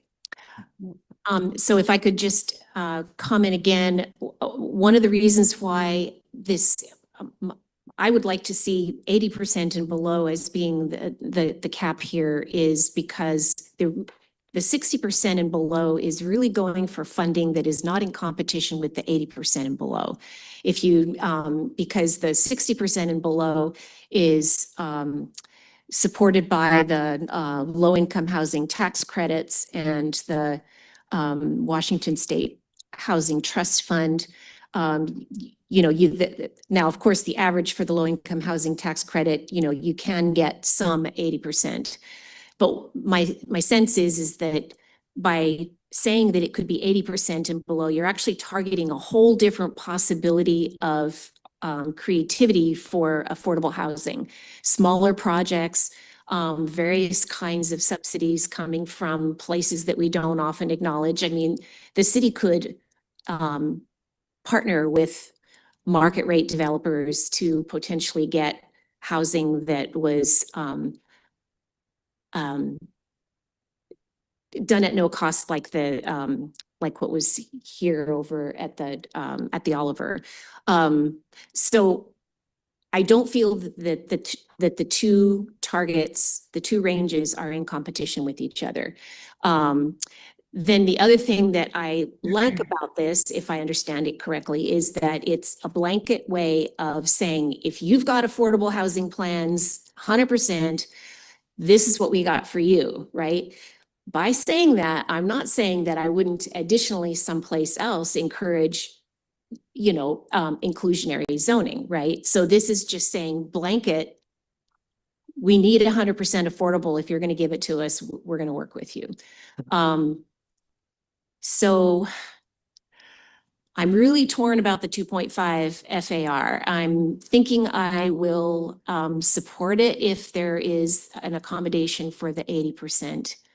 and below. It makes me a little nervous, but you know, these are always things that we can change in the Okay. future. So I don't know, Councilmember Yeah. Hytopoulos, would you like me to try for? I'll recognize the folks, thanks. And I was just going to do that. So Councilmember, Deputy, are you finished with your discussion?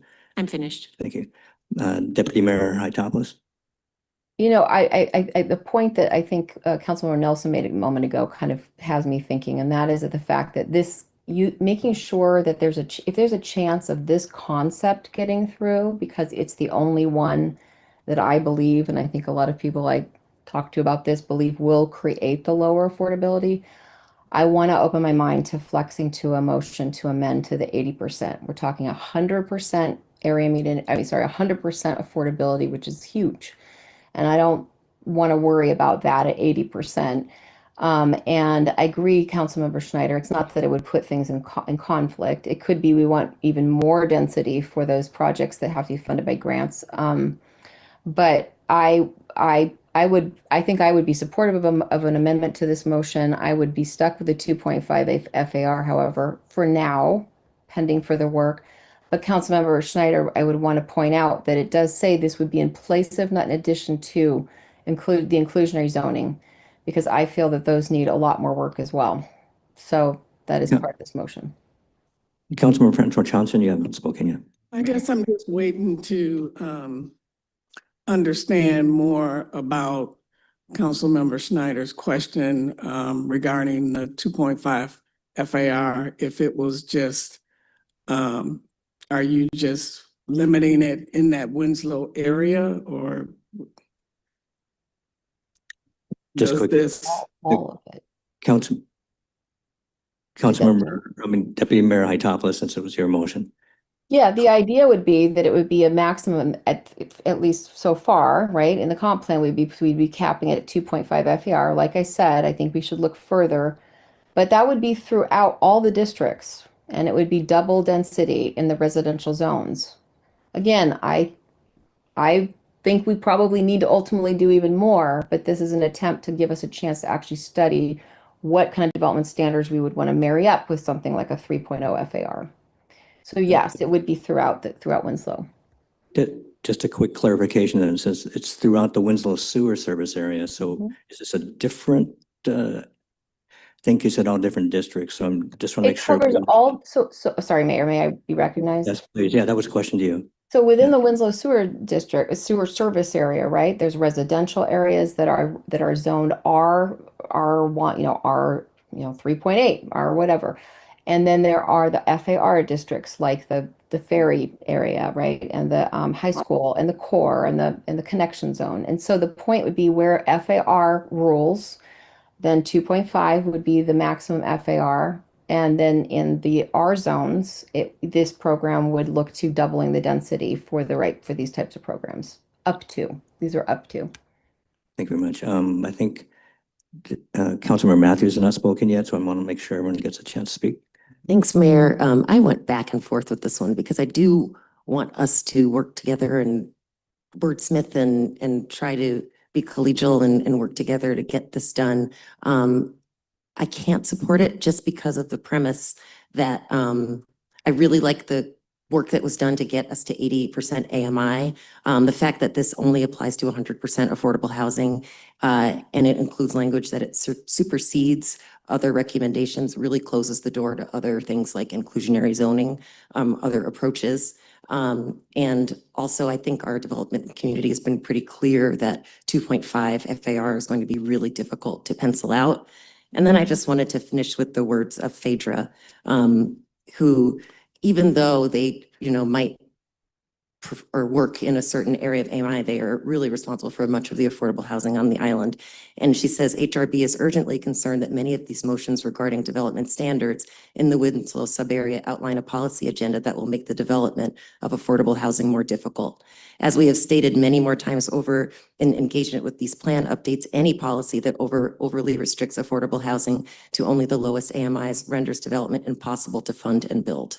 So I cannot support it for this reason. I think it was Councilmember Scheider, then Councilmember Nelson.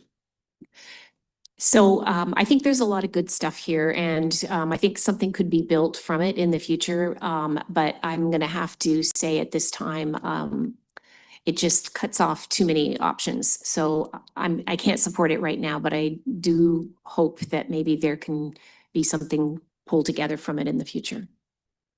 And Councilmember Nelson? Well, I was going to make a motion to amend, but it appears that would be unnecessary at this time. All right, so no motion made. This is still, okay. Now we'll circle back. Councilmember Scheider, do you have an amendment or a motion to make? We didn't vote. I thought you said you didn't have a motion. Oh, yeah. There's a motion on the table. Deputy Mayor, you did have that motion. It was long. It was long. It was like 20 minutes ago, so I've forgotten already. My bad. Okay, so we have this motion on by Councilmember Authorize. Call for the question. All in favor, say aye. Aye. All opposed, say no. Nay. It's a 3-3 vote, and the chair votes nay. The motion fails. Councilmember Scheider. Yes, thank you. I move to direct the city manager to direct staff to return with the proposed regulatory options, either an overlay zone or revised base zoning, that implement the Hager-Scribner Comprehensive Plan Amendment request and that align with the majority of the Planning Commission's recommendations for the Ferry, High School Road, and/or core districts. Is there a second? I second that. Councilmember Mathews, second. Discussion. Councilmember Mathews, speak to your motion. I mean, Councilmember Scheider, speak to your motion. It's late, folks. This has been on my mind since the very get-go, since the Hager-Scribner project was originally proposed as a comprehensive plan amendment, and then we put them off. And I thought there was a lot of good stuff in that proposal, but I needed to know more. So I'm just asking to know more and to see what we could do to make it happen. I don't know enough to say that I'm 100% behind everything that Hager-Scribner is asking for, but we need to give them an honest hearing, at this point in the comp plan. And I would hope that it could apply to more than just a small overlay. Councilmember Mathews. Thanks, Mayor. So this was something Hager-Scribner came up when I was still on Planning Commission. It's been on my mind since then. And I remember, I think last week we heard some public comment from one of the proponents of their project. It was one of those that's been at the forefront of this conversation, even as we talk about the Winslow-Sib area, it always was on my mind. That being said, this might be a moot point because they have already submitted, as of yesterday, I believe, I think they submitted their comp plan amendment. So I think it's really good to get the discussion going. So that's why I seconded, because I wanted to hear it, but I believe it might be something that Planning Commission will have coming to them if the comp, and I could be wrong, you can correct me. If a comp plan amendment has been submitted, then I believe it goes into the work queue. Deputy Mayor Authorize. Yeah, I have to say, ironically, I support everything that Councilmember Schneider said, but not the motion, because the motion itself actually requests to implement the comprehensive plan amendment request. I too feel that whatever else happens, if it's a moot point, that's fine too. We've been remiss in making sure that this actually received consideration after we told them they needed to wait for the process. So I fully support what I heard Councilmember Schneider say, which would be, assuming it is still an issue, that we want the Planning Commission to consider this request, but I'm not going to vote to implement the request. Councilmember Founder Johnson, yes. Oh, I guess I'm just wondering then. No, Councilmember Lentz was on before. Sorry. I'll be quick. Yeah. Sorry. I would love verification that this application was actually submitted. That would be very helpful. But number two, that's just out of, in general, it would be nice to know. But number two, the context of the project in this conversation is very much like a spot zoning conversation, and that makes me feel a little itchy because project by project, we shouldn't necessarily be approving or changing rules based on the project at this level. So thank you. So if I may, you had a question about the fact. Has it been implemented? I mean, has it been submitted or has it not? Their comprehensive plan amendment. Anyone speak to that? I am not aware if that has been submitted or not. I can look to the planning director who may have more, or perhaps there's a member. And she was looking for a reason to stand up. Anyway, Yeah. so. Good evening, City Council. Patty Charnas, Planning and Community Development. It's a pleasure to be here. Great conversations that you're having. As a comprehensive plan amendment, this was resubmitted in 2025, so it's on what we could call the docket. And we are working with the applicant to fold it into the current process to give them the opportunity to speak to the Planning Commission about their standalone proposal. There would be a good time to do that vis-a-vis the timeline that's set out in the resolution establishing our timeline. Thanks. So that answer was satisfactory? We understood it. And so I jumped ahead of you because her light was on, so Councilmember Alan Johnson. Well, then I just wonder, do we still need the motion? You still want the motion? Then would you be willing to change it from implement to study, maybe or whatever, a word that we could use? Yes, I would. I also don't want it to be just a spot amendment, right? The overlay zone is pretty targeted, and if that ends up being the right solution, that's fine. But if it could be an example of what could happen in other areas, I would love to see this examined as, what was the word that you used?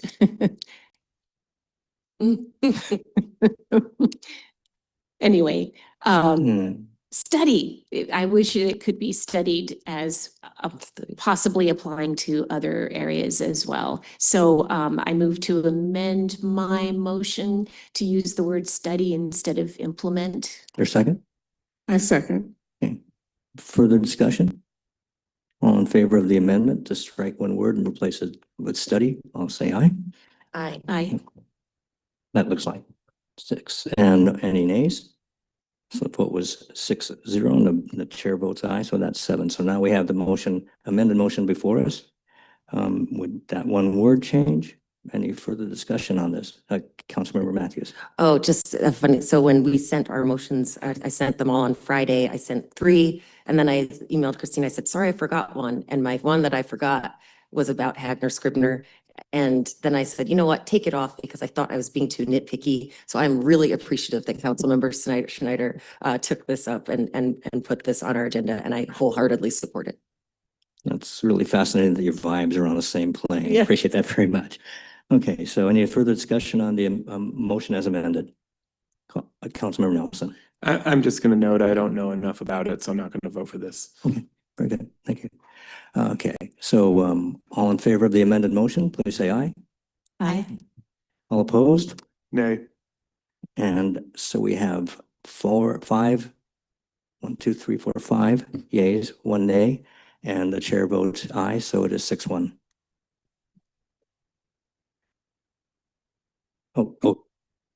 Councilmember Hightoplus, did you vote a no? Or, I'm sorry. Deputy Mayor. I thought we already voted on that. Did we just vote twice? No, we voted on amendment, we changed the word. Oh, one word? Yeah, from The implement study? to study, yeah. Okay, yeah, that's a yes. Thanks. Okay, very good, okay. So we have a 6-1. Councilmember Land. All right, thanks very much, Mayor. Okay. Listen carefully because there is a change in verbiage from what was published to what I'm saying right now. Could you tell us which number it is so we can follow? Oh, I'm sorry. Yes, it is my motion number 5. Thank you. I move to direct the city manager to direct planning staff to remove proposed recommendations to reduce existing residential parking standards within the Winslow sub-area. Second. Move to second, discussion on the motion. All right, I'll speak to this just through some questions. So right off the bat, my questions are, where will residents park their vehicles? What's the plan? If residential parking standards are reduced, is it fair? Is it realistic to tell residents to go park somewhere else, to go park at the ferry? Won't this recommendation simply push parking into nearby side streets and private parking lots, effectively shifting the burden of parking management and enforcement onto the general public and private businesses? Also, I don't think that we should assume that high walkability ratings automatically mean residents will not own cars. I also put forth that parking is a known challenge in the Winslow sub area. Ask anybody and everybody. Why would we intentionally adopt policies to make it worse? Local businesses have already expressed opposition to reduced parking proposals because they're concerned about losing customers if shoppers can't find parking. And in addition, if you want to go down this road, you can actually put an equity lens on this and think about the folks who have limited access to transit or other reasons that they don't have vehicles or that they need vehicles for personal reasons, and there's no parking for them. So I really believe that discussions surrounding reducing existing parking requirements, like we should move on. This is also a topic that we can finesse later. I think there's a lot of conversation about parking, a lot of feelings about parking, and a lot of input from our community and our, our business owners, especially. Lots of considerations that we should be thoughtful about and not just push through right now. So that's my position. Thank you. Deputy Mayor Hightopolis. I'm actually happy to be able to have an opportunity to speak to the comment I've made previously that's been so distorted everywhere, including the newspaper. And that is that I believe this is actually an equity issue for people who will be put into houses, particularly places like 625, who were telling you don't need to have a car. Half of you can't have a car. And having a car is access to all sorts of things that people cannot access without transit, whether it's off-island medical appointments, whether it's kids playing a game off-island, whether it's a swing shift job. We don't have transit, and having a vehicle allows us, oh, let me add affordable groceries. I think that it's inappropriate to do this to our future residents, in addition to all of the other points that have been made. Councilmember Scheider. Thank you, Mayor. So I disagree. I think that by taking away parking requirements, you're leaving it up to the developer to know their audience. And the developer has to know whether they can fill these spots with people who don't have cars, for instance. There are quite a few options. We do have car share as a generally available thing in the downtown area. And there could be a car share car or two that is parked right there in the, in the development. The point of it, of the 625 being right there and being a great spot for affordable housing is that it is very, very near a lot of transit. So I think that this is one of the areas that we're going to get maybe pushed on anyway, if we don't already have it, because this is structured parking is just hugely expensive. So anyway, I would stick with what the Planning Commission has talked about in terms of parking. Councilmember Nelson, then Councilmember Scheider.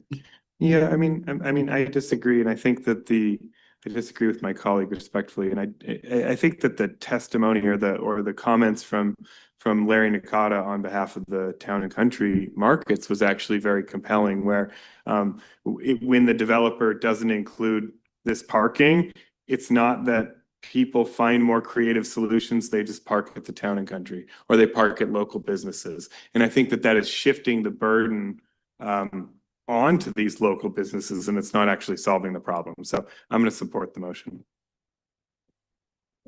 I'd also like to add that this conversation isn't just about the Winslow sub area. This is about the entire island, and over 2/3 of the people who live here don't live in the Winslow sub area, but we want to come down here. I live 6.1 miles one way away from this dais right now, And it's only because I have a parking pass that I can park here with ease and the time that I want to be here. The transit doesn't come around me enough to the times that I want to be someplace to make appointments, a feasible option for me. I really think that as with a lot of these conversations about the sub-area plan, we have to keep in mind that not everybody lives in the sub-area, but we come to the sub-area to shop, for our appointments, to pick people up, to drop people off. We have to be mindful of the other folks on this island who have needs as well.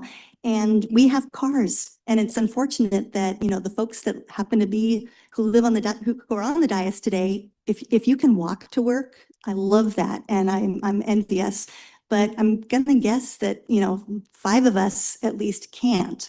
And so we need a place to park our car, and it's pretty disingenuous to tell people that they don't need a car and I can car share with somebody when I can't even reach, the access point for the vehicle share may be too far away for me to access. So just a point that it's a bigger island issue than just the sub area.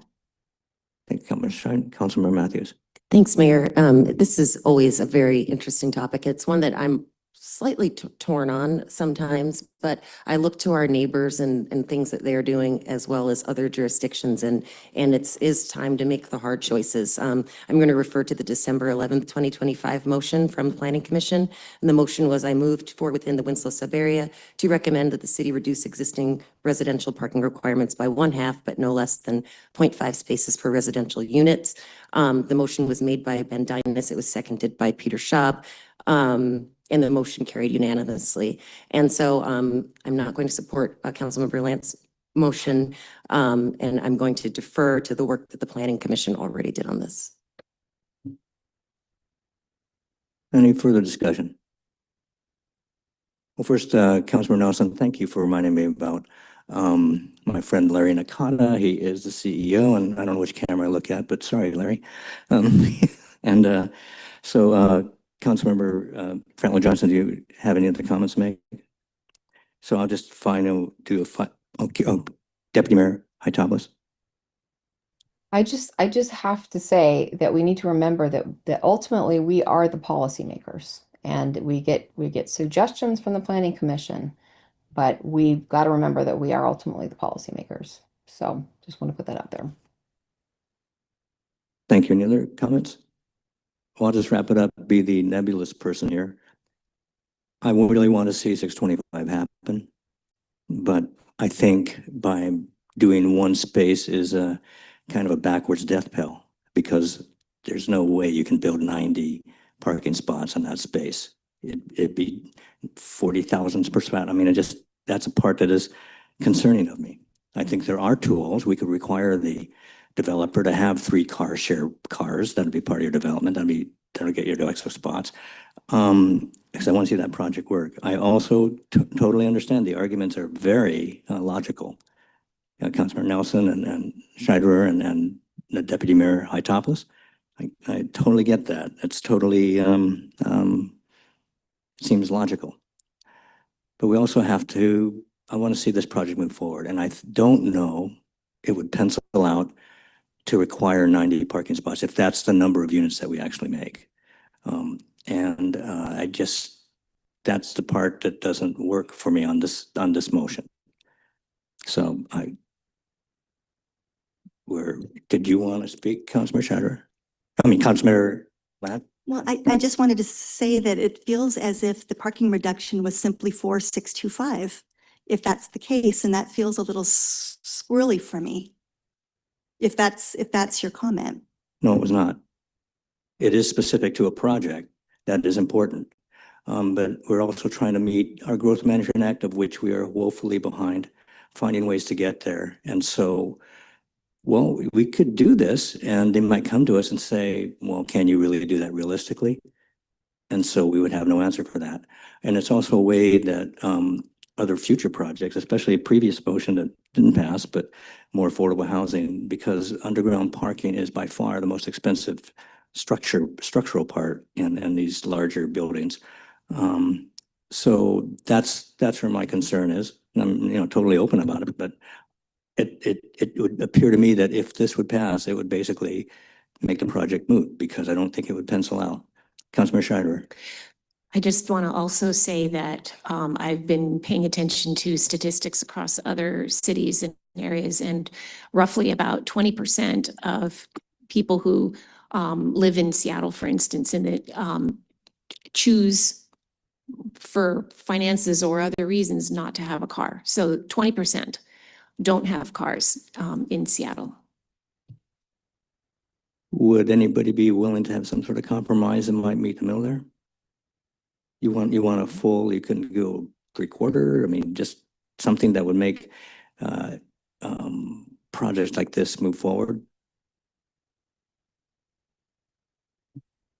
I'm always Councilmember open Nelson. to compromise.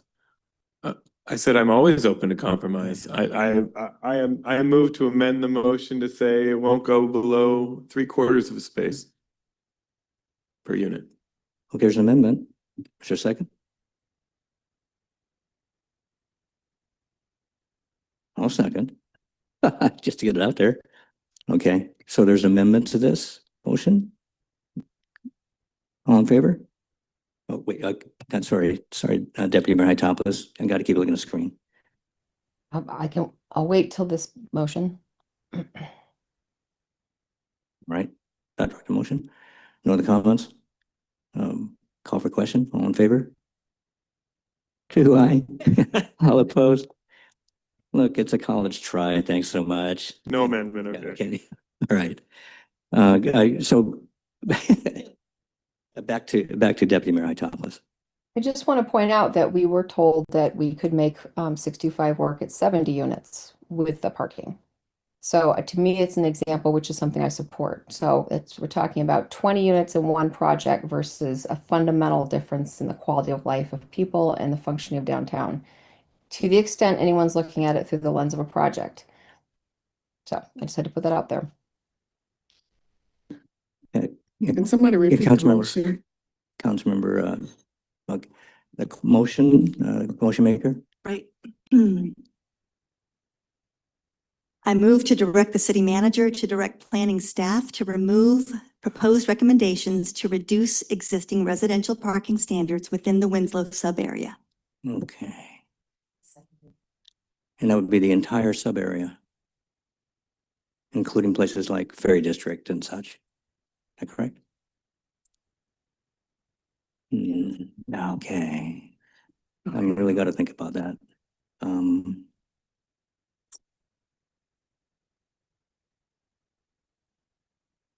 We could always amend in future projects. Okay, Councilmember Schreiber. So I'm not sure if this makes a difference to folks, but one of the things about, I said before that, the number of parking spaces is really a developer decision because they're looking at their audience and who they can put in those spaces. But I was also told it's not just a developer's decision, it's a financing decision. So you have to have, if it's not a financing, if it's not financed by the deep subsidies for affordable housing, if it's sort of normal development financing or whatever, a lot of times those institutions just won't do it. So there are a lot of sort of practical constraints if you're thinking about reducing parking. So we're taking away the requirement, but we're not making it so that there won't be any parking in most developments. Okay. Any other comments? So the motion is before us. Call for the question. All in favor of the motion, please say aye. Aye. All opposed? Nay. Motion fails. Councilmember Nelson, motion proposed.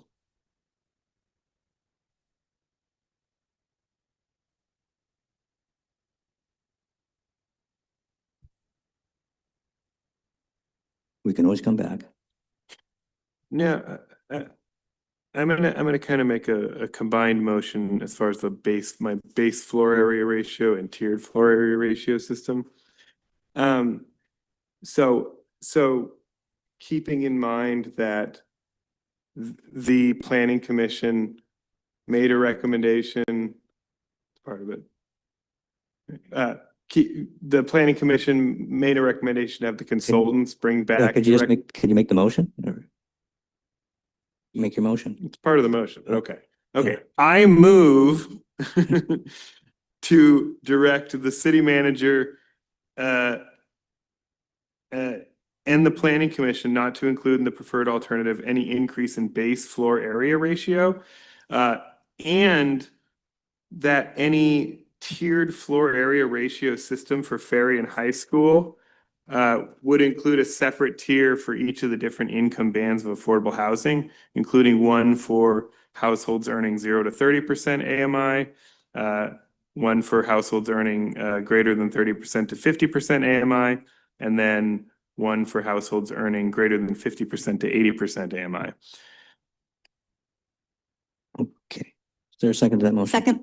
So just to, if I may, as chair, I'm looking at your sheet. It jumped all around. So the first part was which page and which one? If you could just The follow. first part was base floor area ratio, and then the tier. What page is that? Oh, on the first page. And that says the tiered floor area was the first part of your motion? Base Base floor. and then tiered, they're just combined. Okay, It's the combine those first, the two. second, And that was it? Those combined. Thank you very much. It helps clear that up for me. Yeah, so Go ahead, you can speak to the motion. Yeah, so here's my logic on this. So for those of you that are concerned about recommendations by the planning commission, this doesn't step on any toes in my view, because they don't recommend any increase in base floor area ratio currently. What they did ask for was a recommendation from the consultants with respect to the Ferry and High School zones for a tiered floor area ratio system, right? And I think my concern, though, is that in a separate motion, they moved to allow a 4 floor area ratio in Ferry and High School when you had tuck under parking and 25% of units serving 80% AMI and below. And what that says to me then is that there's actually not then any separate tier for the lower income bands, right? And I think that the logic would be that you would want the lower income bands to be denser, right? So that you could further incentivize doing those. But the problem is if you get the max FAR of 4 simply by doing any affordable housing and tuck under, it creates a situation of, well, what's the rest of the tiers, right? What are the rest of the tiers in that case? I guess it would be a tier for 80 to 120 and then a tier for above 120. And so that, to me, that doesn't make sense. And if you're going with something as dense as 4 FAR, which, you know, the chair of the planning commission emailed all of us to point out that the interim capacity analysis basically said that to get an 8 or a 4 FAR, you need 8-story buildings. So you really don't need that level of FAR. I would think that that would be reserved for the lowest income band, right? Where you would need the densest units to make it pencil out. And so my thought is you'd have a tiered system where the max is only available to the lowest income band, and then you have a separate tier for each of the income bands, and then you don't have any increase in the base floor area ratio. So that's my logic. I hope that that's sort of clear. I know it's a convoluted motion.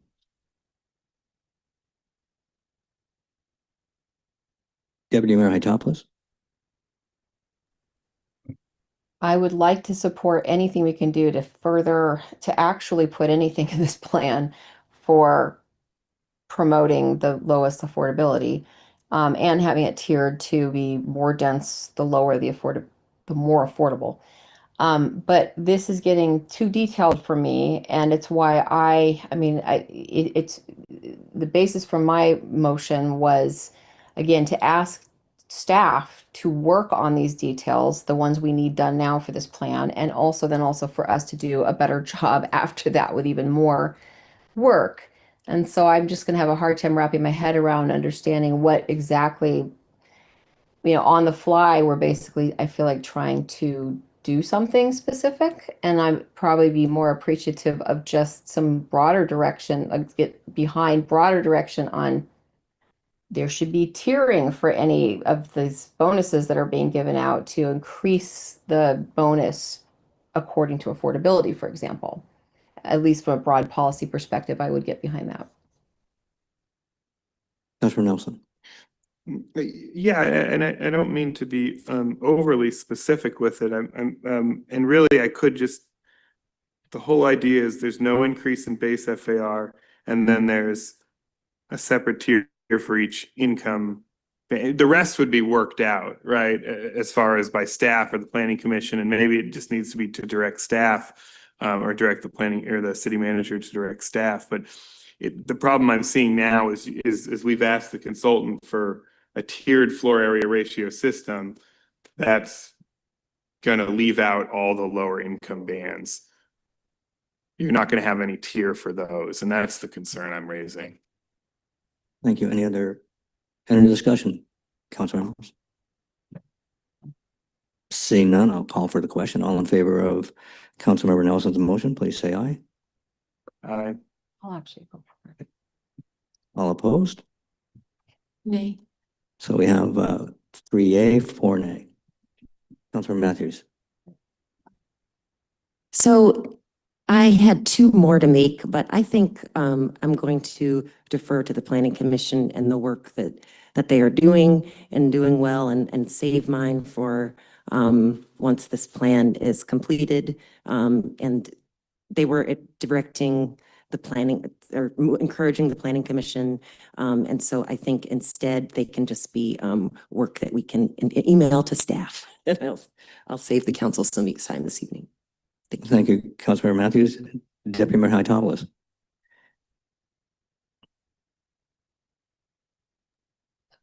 I've got to open my motions again. I did want to make one more motion. Please. Sorry. Trying to find, there we go. Okay.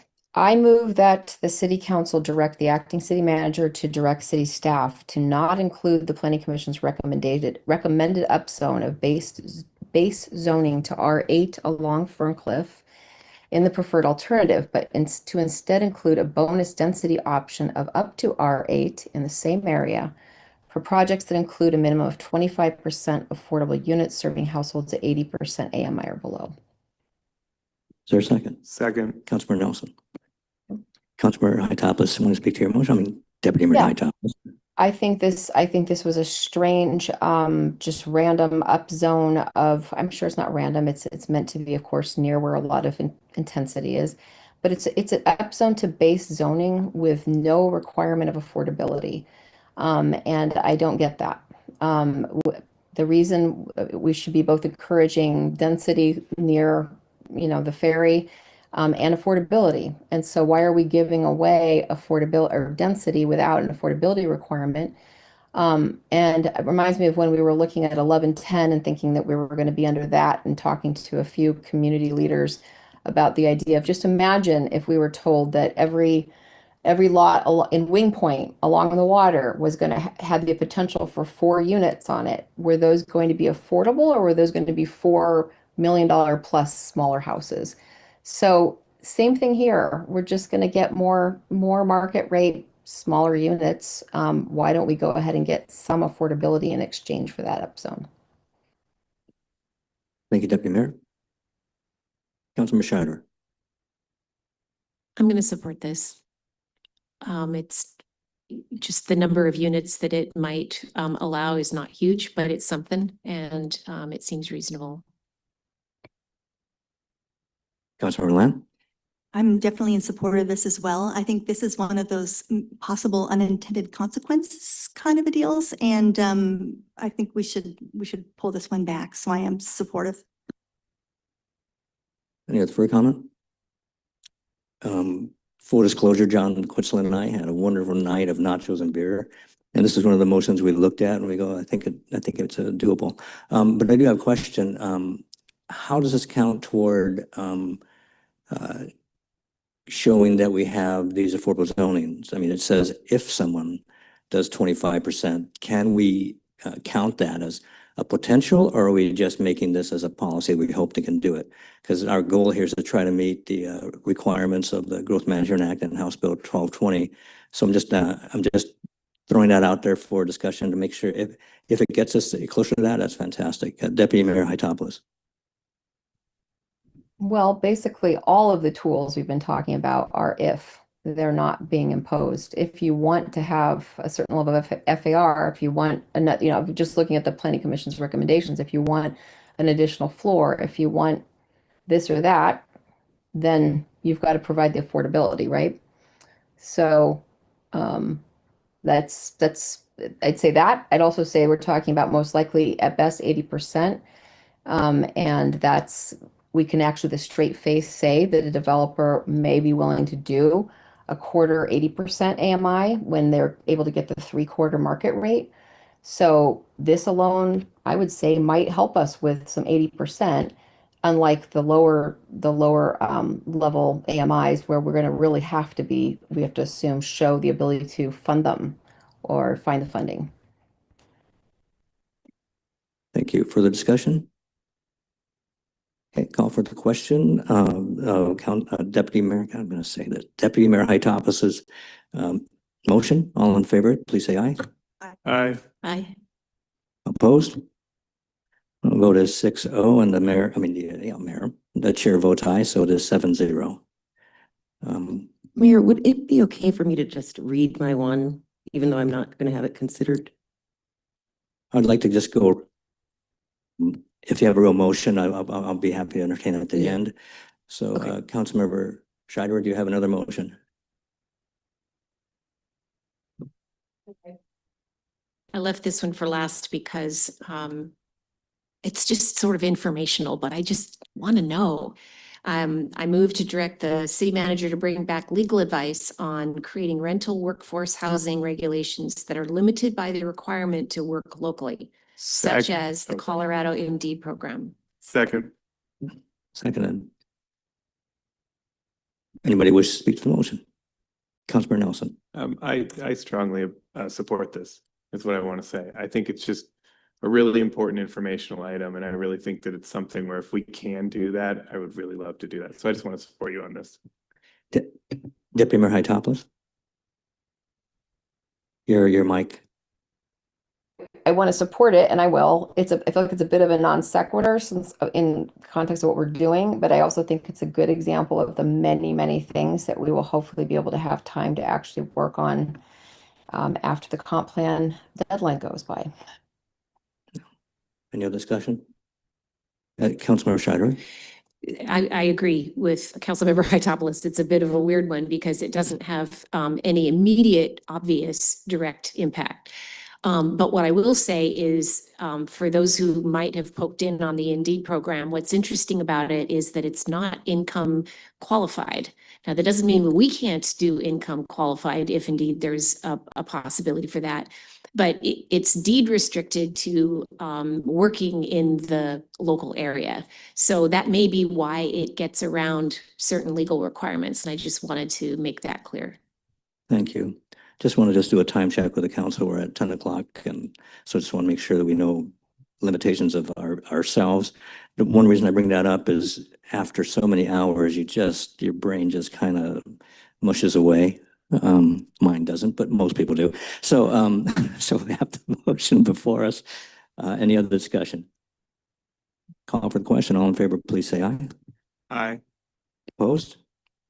Vote is 6-0, and the chair votes aye, 7-0. Councilmember Lant.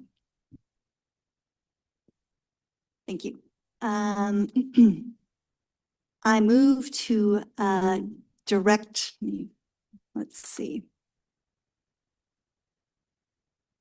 I move to direct the acting city manager to direct city staff to discuss creation of a Bainbridge Island Housing Authority, some local independent agency that can develop and manage large-scale affordable housing projects in compliance with local, state, and federal regulations. In lieu of a new independent agency, the planning staff should discuss continued and enhanced support of Housing Resources Bainbridge so HRB can develop and manage future large-scale affordable housing projects. Is there a second? Second. Thank you. Deputy Mayor Hytopoulos? I definitely support the creation of a housing authority and always have. I do not support designating HRB to perform that function. So I would support just the exploration and ultimate creation of a housing authority, because we're going to need it if we're serious about this. Councilmember Fenley Johnson, sorry. Yeah, I would support that we look into what the benefits would be for a housing authority. And that's, starting at the basic instead of jumping all the way to, we got one and we got people to run it. Councilmember Mathews? I would support the first part of the motion. The second part mentioning HRBA would not, even they didn't support the motion. I guess that answers that. Councilmember Lance. And my point of this motion was to actually, I think it's the elephant in the room, is that when projects like the proposed 625 project come online, or, when they're proposed, we are giving up our local control because we don't have anybody locally to manage this project, to develop it, manage it, make it go forward in a way that makes residents feel comfortable. And my reason of really putting this forward was not to really make motions towards it, but just to state the elephant in the room. And I actually will withdraw the motion. I'm very happy though that I stated it. Okay, so the motion maker is withdrawn. So Councilmember Nelson, do you have a motion?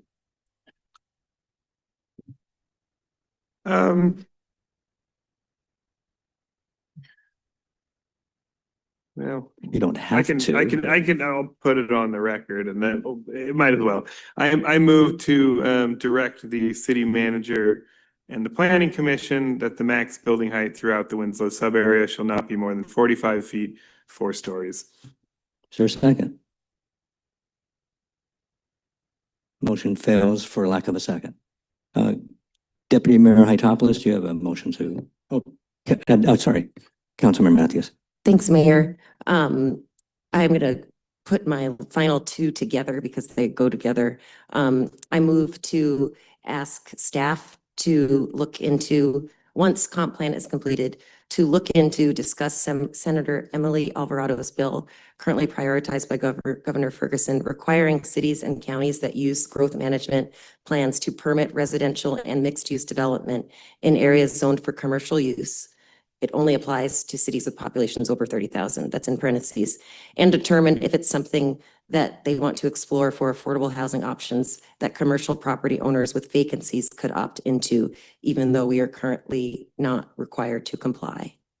And then the second part of that, and then I'll, if it gets a second, I'll talk about why, is encouraging the staff also to look at removing regulation BIMC 18930 and allowing ADUs in the mixed use town center. Motion's been made. Is there a second? Second. Councilmember Scheider's second. Councilmember Mathews, want to speak to your motion? Sure. So I'll just be really quick in the with time. This is one of, right now, we are statewide in a housing crisis, housing emergency. And so Governor Ferguson has made one of his priorities housing. And so this is one of the bills that he's been really prioritizing. Cities who are over 30,000 in population, this is something that they will have to comply with. We are not there. And it was something that, obviously local control is something we all strive for. It wasn't something I supported as a en masse, but it is something I started to think about when I think of the buildings that Avalara vacated and different properties that could be housing that are really close to 625, that area. And so I started thinking about that, and then started also thinking about Erickson and up that hill and the small homes that are commercial that could be turned into residential. And if we were able to put ADUs in the back, that would fulfill the desire that many in our community have of small scale affordable housing development. So it was trying to really kill two birds with one stone and open up the possibility to thinking a little bit outside of the box. Yeah, Deputy Mayor Hytopoulos. I don't think I know enough about the legislation to fully endorse it, but so I'll just at least go on the record saying I absolutely support the exploration of all sorts of little creative ideas like that to open up pockets and areas and for opportunities for affordable housing. So I appreciate the I do actually support ADUs in the mixed town center. But so a lot of support for it, but not quite going to vote for it since I don't feel like I know enough about the legislation. Councilmember Nelson? I really wanted to vote for the ADU one, but I think combining the two, I almost want to move to divide the questions. Okay, Yeah, I move to divide the questions. Okay, is there a second? I support that, yeah. Okay, I withdraw the first part of my motion and I will just make my motion the second part, if that's possible. of course. Yeah, you're the motion maker, yes. Yeah. So, So essentially already just did it, right? Yeah. Okay, very good. Is there a second for this? I second. Thank you. Thank you, Councilmember Brown Johnson. Any further discussion? I disagree. Any cool ideas you can have, let's use them. Right, okay. All in favor of this motion, please say aye. Aye. I, Opposed? Council votes 6-0, chair votes aye, 7-0 for this motion. And now we're, Deputy Mayor Hytopoulos, I think we've done the first full cycle. You're at the end of this cycle. Do you have any motion to propose to us? No, but did Councilmember Mathews want to bring forward her motion separately and have a vote on it, or her other part of her motion? Oh, good point. I just wanted to. I think probably not all of us, just as you stated, have enough information on it at this time. So it'll just be something out there for us to learn a little bit more about. But thank you so much, Deputy Mayor. Yeah, and as I understand your motion be after the comp plan is completed. So let's hope that happens in July. Exactly. Very good. All right, good. Okay, we've gone through the cycle a few times. I'm just going to open it up. Are there motions that individuals want to bring forward? That I think we went through the cycle 3 times, right? Any other motions that you wish to, Councilmember Nelson? I want to bring up a procedural motion. Go ahead. Okay. I want to move to carry this matter onto a future agenda along with a discussion of the changes to the various elements to the comp plan to kind of continue this discussion from the Winslow sub-area plan to the various elements.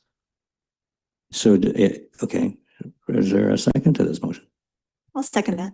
Okay, any discussion, Councilmember Brown Johnson? I don't understand. Can you clarify what you're bringing forward? Oh, a process similar to this where council, maybe a future study session where council discusses the changes that the planning commission and staff are making to the various elements to the comp plan and for us to give feedback on those. I see. Deputy Mayor Hytopoulos? Yeah, I support this as a member of the steering committee. I think that we've been wanting to see. In other words, we can see we didn't make a lot of changes, right? But there was a lot of conversation. It was useful, and one of the more valuable parts of us, I think, just being able to periodically, as a body, digest some of this, is it's going to set us up to do a better job at the end and not feel blindsided by an entire plan at one time. So if the council winds up not supporting it the way it was just made by Councilmember Nelson, I hope we could find something similar. Or we could task the steering committee to come forward with some ideas similar to this. But I think some additional check-ins where we can have some good conversation like we did last week, it was really helpful just to give us a chance to start digesting the plan. Councilmember Brown Johnson? Yeah, I can agree with the steering committee bringing some ideas, but I don't want to sit through an entire study session for as long as we're doing here, going through all of the changes. So some kind of way that's more amenable to. Thank you. To me. Any other discussion? Councilmember Mathews? Thanks, Mayor. I completely appreciate the sentiment of this motion, and I appreciate our being able to discuss and do this work. It's really valuable. We haven't seen the recommendations yet, so this might be cart before horse, but I really do support, as Deputy Mayor said, check-ins, and as well as the steering committee maybe working on this and bringing forth some other ideas for a future study session, but not the motion as presented. Councilmember Nelson? We have seen the recommendations from the Planning Commission on the introduction, the land use element, the transportation element, the housing element, and environment element are being taken up on Thursday. And so we have seen some of them, and they've already been recommended by the Planning Commission. So I think it is appropriate at this time to take a look, but I'll just lay that on the table. Any other discussion? I just add, I've been at this for a month and a week or so, and the deputy mayor and I are working on the agendas, and I would just plead, it's getting packed. And we see tonight, we allowed a lot of time for just a few motions, so I'm kind of reluctant to throw something on that. If we find the slots in future agendas, I would like to consider it, but to make it that as something that I must consider, I'm really, just have a little concern about time management on the agendas. That's my concern. But if a council wishes to have it, it's going to be there. That's all I'm saying. Councilor Shatter. So tonight has been kind of grueling, but I think it has been really helpful. And so I'm tending towards supporting the motion. And since the motion is not too terribly directorial, I think that still could allow the, the mayor and the deputy mayor to finesse things a little bit. So I'd like to vote in favor. Sure. Yeah, just wanted to point that out. Certainly we'll consider it. I just want people to please think about that for our future meetings, because I think, and these poor staff people probably worked here 10 hours already. So I want to also be appreciative of their energy and efforts. Councilmember Nelson. And real quick, Mayor, in consideration of you, I did not put a specific date. That's true. Thank you for your flexibility, Councilmember Nelson. And so let's finish this motion. Let's move this through. Councilmember Nelson's motion. All in favor, please say aye. Aye. Aye. Opposed? Nay. Well, Councilmember Hitopoulos had her. Oh, yeah, Councilmember. You voted aye. Yeah, that was the aye, right? Your hand up. I voted aye, but I Yeah. was trying to speak to it. I just would encourage the community to let us know if it was helpful for them last week and this week, that what we've done, for them to hear us thinking about it, what we're thinking, educating them as well, hopefully as we go. So I get that the agendas are packed, but this is really important stuff, and we do not want it to just have a fire hose at the end. The community will not appreciate that, and neither will we. Yeah, it's in the middle of a vote. Any nays? I might misunderstand what this is about. What is your motion exactly about? I'm so sorry. It's the various comprehensive plan elements. There were changes proposed by staff. They were taken to the planning commission. The planning commission voted and made recommendations on those. A number of them have already gone through the planning commission. A number of them are still going to be. And so this is sort of a similar session, such as what we did at the last study session and today, to discuss those changes and whether we wanted to give any input on them. One moment. Roberts of Roberts Rules, he's rolling in his grave right now. So I'm going to give a lot of flexibility here, because you really can't talk right in the middle of a vote. But Through the chair. Let's go this. So you would like to take all of the recommendations so far and go of the elements, which I get, and we make motions on what we think of the recommendations? No, it's just he was talking about discussion. Okay, that makes sense. Sorry, so I misunderstood you from the beginning. Okay, so that I can support. Yeah. Okay, And so, okay. sorry. Poor Robert, my He dear died. friend. He died this evening. No, we already had the vote, and then Deputy Mayor raised her hand. So, okay. So the vote, I want to call it again. Any nays? No, of course, because it was 6-0 and the chair votes aye. So there we are. And any other items here? Yeah, I'm my things off. Before we go to the next item on agenda, I just want to thank all of you. I mean, the tone's civil, we're respectful, appreciate everyone's input. I think, may have disagreements, but it's not a personal thing. It's just our points of view. And I appreciate that, and I hope our community appreciates this kind of collaboration. I think it's good. So thank you. And Kirsten up in the ether, thank you. And also, I hope you feel better soon. So, yeah, I know my. Oh, yeah. Okay. All right. What? So, yeah, okay. So we have one final item on the agenda, item 8A. Consider request from Councilmember Mathews to discuss board meetings at a future council meeting. Thanks, Mayor. I'm going to be super turbo. This has obviously been something that's come up lots in the community. Councilmember Nelson, Councilmember Lant have mentioned it. We've all spoken about it. On the South Ward, our last ward meeting was Saturday, October 26th of 2024, and we need to have more and now. So that was it. Get it on an agenda. Yeah, that's just it. Yeah, and will be certainly considered with serious consideration for next agenda. I Councilmember- support this. Yeah. Definitely need to have these. Yeah, great. Yeah. Okay. Thank you for your brevity. Appreciate that. And oh gosh, council announcements. This is a time if you wish to report something out or. Point of order, we didn't vote. Oh, I just took it as a request forward. If you want a motion, I just. Oh, normally we vote, but. Well, we could, I would consider a request. Yeah, if you wish to do it as formally as a motion, I will take that, but I took it as a determination. Okay. I move to place discussion of ward meetings on a future agenda. A second. Moved and seconded and call for question. All in favor, say aye. Aye. Opposed? Council votes 6-0, chair votes aye 7-0. Now we get to council announcements. Anything people want to bring to the public's attention or our attention? Got a quick one. Councilmember Mathews. Super quick, the health board appointed its new health officer, Dr. Duber. Really excited. He is going to do great work. Unfortunately, there was a child flu death here in Kitsap County last week. So really, those are some things to be aware of. Councilmember Lant, you had an event this afternoon? I did go to an event this afternoon. It was lovely. It was the Boeing Employees Credit Union ribbon cutting.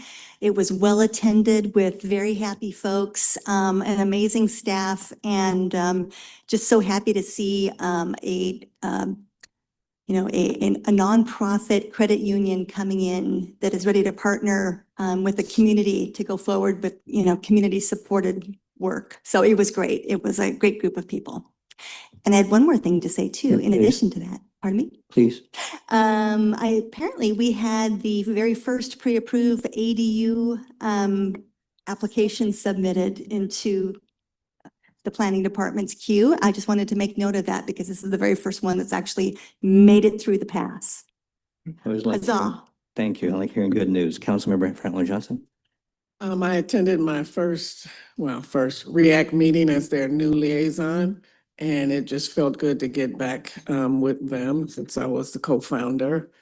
I'm looking forward to working with them. They're working on their work plan. Yeah. It's going to be great.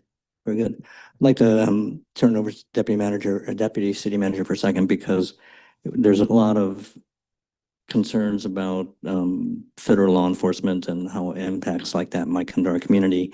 And there has been a policy written that has been worked through the city and our law enforcement.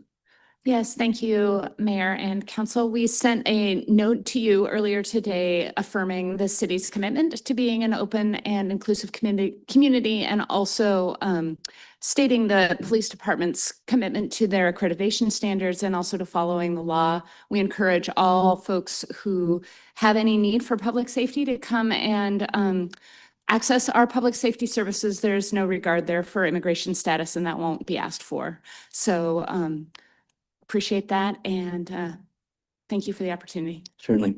Councilmember Nelson. I have nothing except to thank my colleagues for such a respectful discussion. And I think that I'm hoping that we're showing the community that we can disagree without being disagreeable, and that this council is going to work together to get this stuff done. So Appreciate that. Thank you, Councilmember Nelson. And not seeing any other announcements, I call this meeting adjourned.